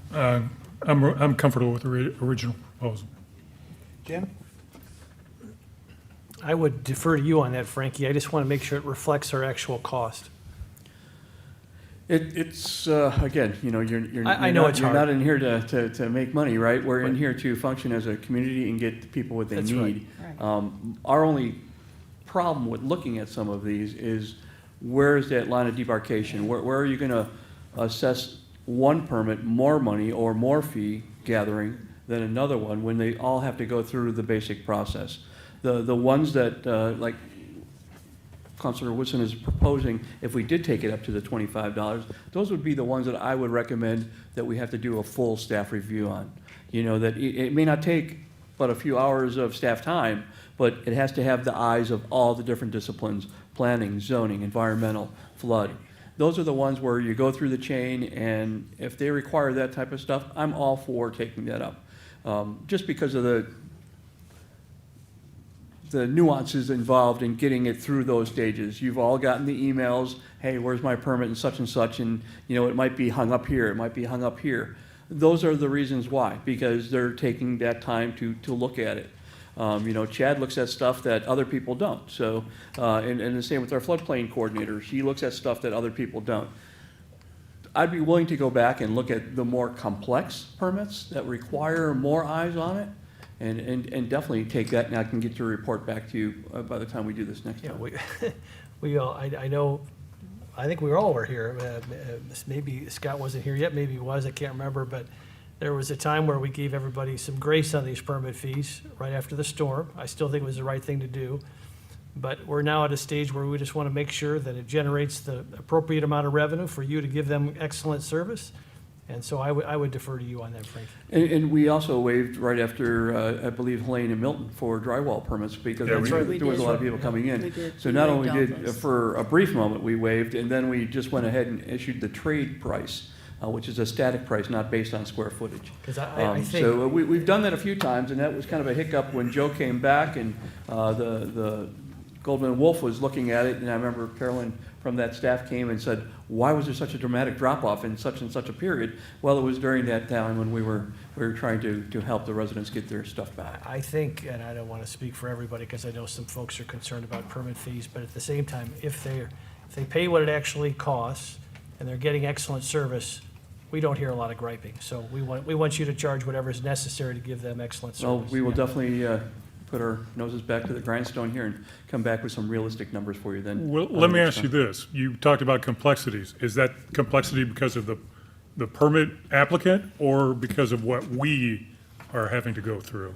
Where's the It's a combination of both. It could be what is asked for in that permit, but it's also the amount of eyes that have to go through to generate that permit to get it to be issued. But then now we're taking it out on the applicant because of what we have to do internally. I can see if it's something that is a complex permit application, that yes, that should justify that cost. But if it's something that we're doing internally, No, that would I bother think, me. John, we're talking the same thing. It is because of that complex permit that requires more staff time to do it. I understand. So Who makes it complex? The applicant? The applicant by coming in here Okay, and that's- asking for a lot of different things in Okay. in a packet. All right. That's what is requiring the staff time. Thanks for the clarification. I appreciate it. Well, and it could be the applicant didn't supply all the information, and you have to review it 2 times or 3 times. So I think you're on the right path. I think you've got direction to take a look at the ones that you've seen the most issues with and adjust these fees accordingly. Yes, sir. Thank you. Oh, there's actually more, Frankie, but. It's all, I think, Yeah, they're all the same. I think it's all, the answer would be The same guidance will most Yeah. likely apply. Same guidance all the way through. The guidance is the same, Yeah, Joe, we're all the good. way through, yeah. All right. That's a good way to put it. Yes. Okay. Sit down, Frankie. And then, okay, I guess that's, oh no, there's more. It's $10 to add All right, For now. okay, I guess that would be the end of the presentation. Okay. Any other questions for Joe or other staff on any of these proposed fees? John? None. Jim? No. Karen? No. Scott? No, sir. All right. Is someone prepared to make a motion on Resolution 25-264 fiscal year 26 tentative fee schedule based on the amended changes discussed today? So moved. Got a motion by Counselor King, Second? seconded by Counselor Safford. Public comment. Public comment. Anyone? Cliff, you want to come and say something again? Or we lose power? For another 3 minutes. You're done. Seeing none, we'll close public comment. I got a motion by Counselor King, seconded by Counselor Safford. Any further discussion? Counselor King? Aye. Counselor Safford? Aye. Counselor Woodson? Aye. Vice Mayor Adderholt? Aye. And Aye. I'm an aye as well. That motion carries unanimously. That brings us to our final public comment. Anyone care to speak in final public comment? Yes, sir, come on up. As a citizen here. You gotta come up to the mic, sir. I've been here 4 I hours. was surprised you said the first time we're going to hear from you. You gotta state your name, sir, for the record. You all have to talk a little bit louder. I'm losing my hearing. I guess a lot of us are. What? But it's the first time I'm at a meeting. You gotta state What? your name for the record. State your name for the record, please. Oh, I'm Michael J. Gutierrez from New York, but I've been living here for 28 years. I retired in 2003. It's a wonderful place. I'd just like to compliment you all on the way you conducted this meeting. That's why I came here. I wanted to see how my local government works. And I got an education tonight. I didn't know who you are. I know who you are. I know everybody here. I know what your jobs are, and you're doing a very good job. That's all I have to say. Thank you. What a nice way to end it. Can I ask him a question? Do you go back to New York for an accent renewal program? Did you say I talk like Robert De Niro? No. He talks like me. There you go. I'm from Brooklyn. He's from Manhattan. There Big you go. difference. I think you're better looking. You know you're taller. New York, NYPD? All right. From the Bronx. The Bronx. Yeah, The Bronx. You retired? I'm retired. My son's retiring in December. I want him to come here. Bring them on. Good. I only go Bring 'em. back to New York to visit now. There you go. All right. Thank you, sir. Is there anyone else who'd like to speak in public comment? Again, I can't hear you. No, just said thank Oh, all you. right. Said I'm going to the Bronx. Forget about it. All right, I'll close public comment. With that, is a motion to adjourn. I would just like to thank staff for your efforts here tonight. Thanks for your late night, and move to adjourn. All right, got a motion to adjourn. Any further discussion? All those in favor signify by saying aye. Aye. Aye. We are adjourned at 8:56.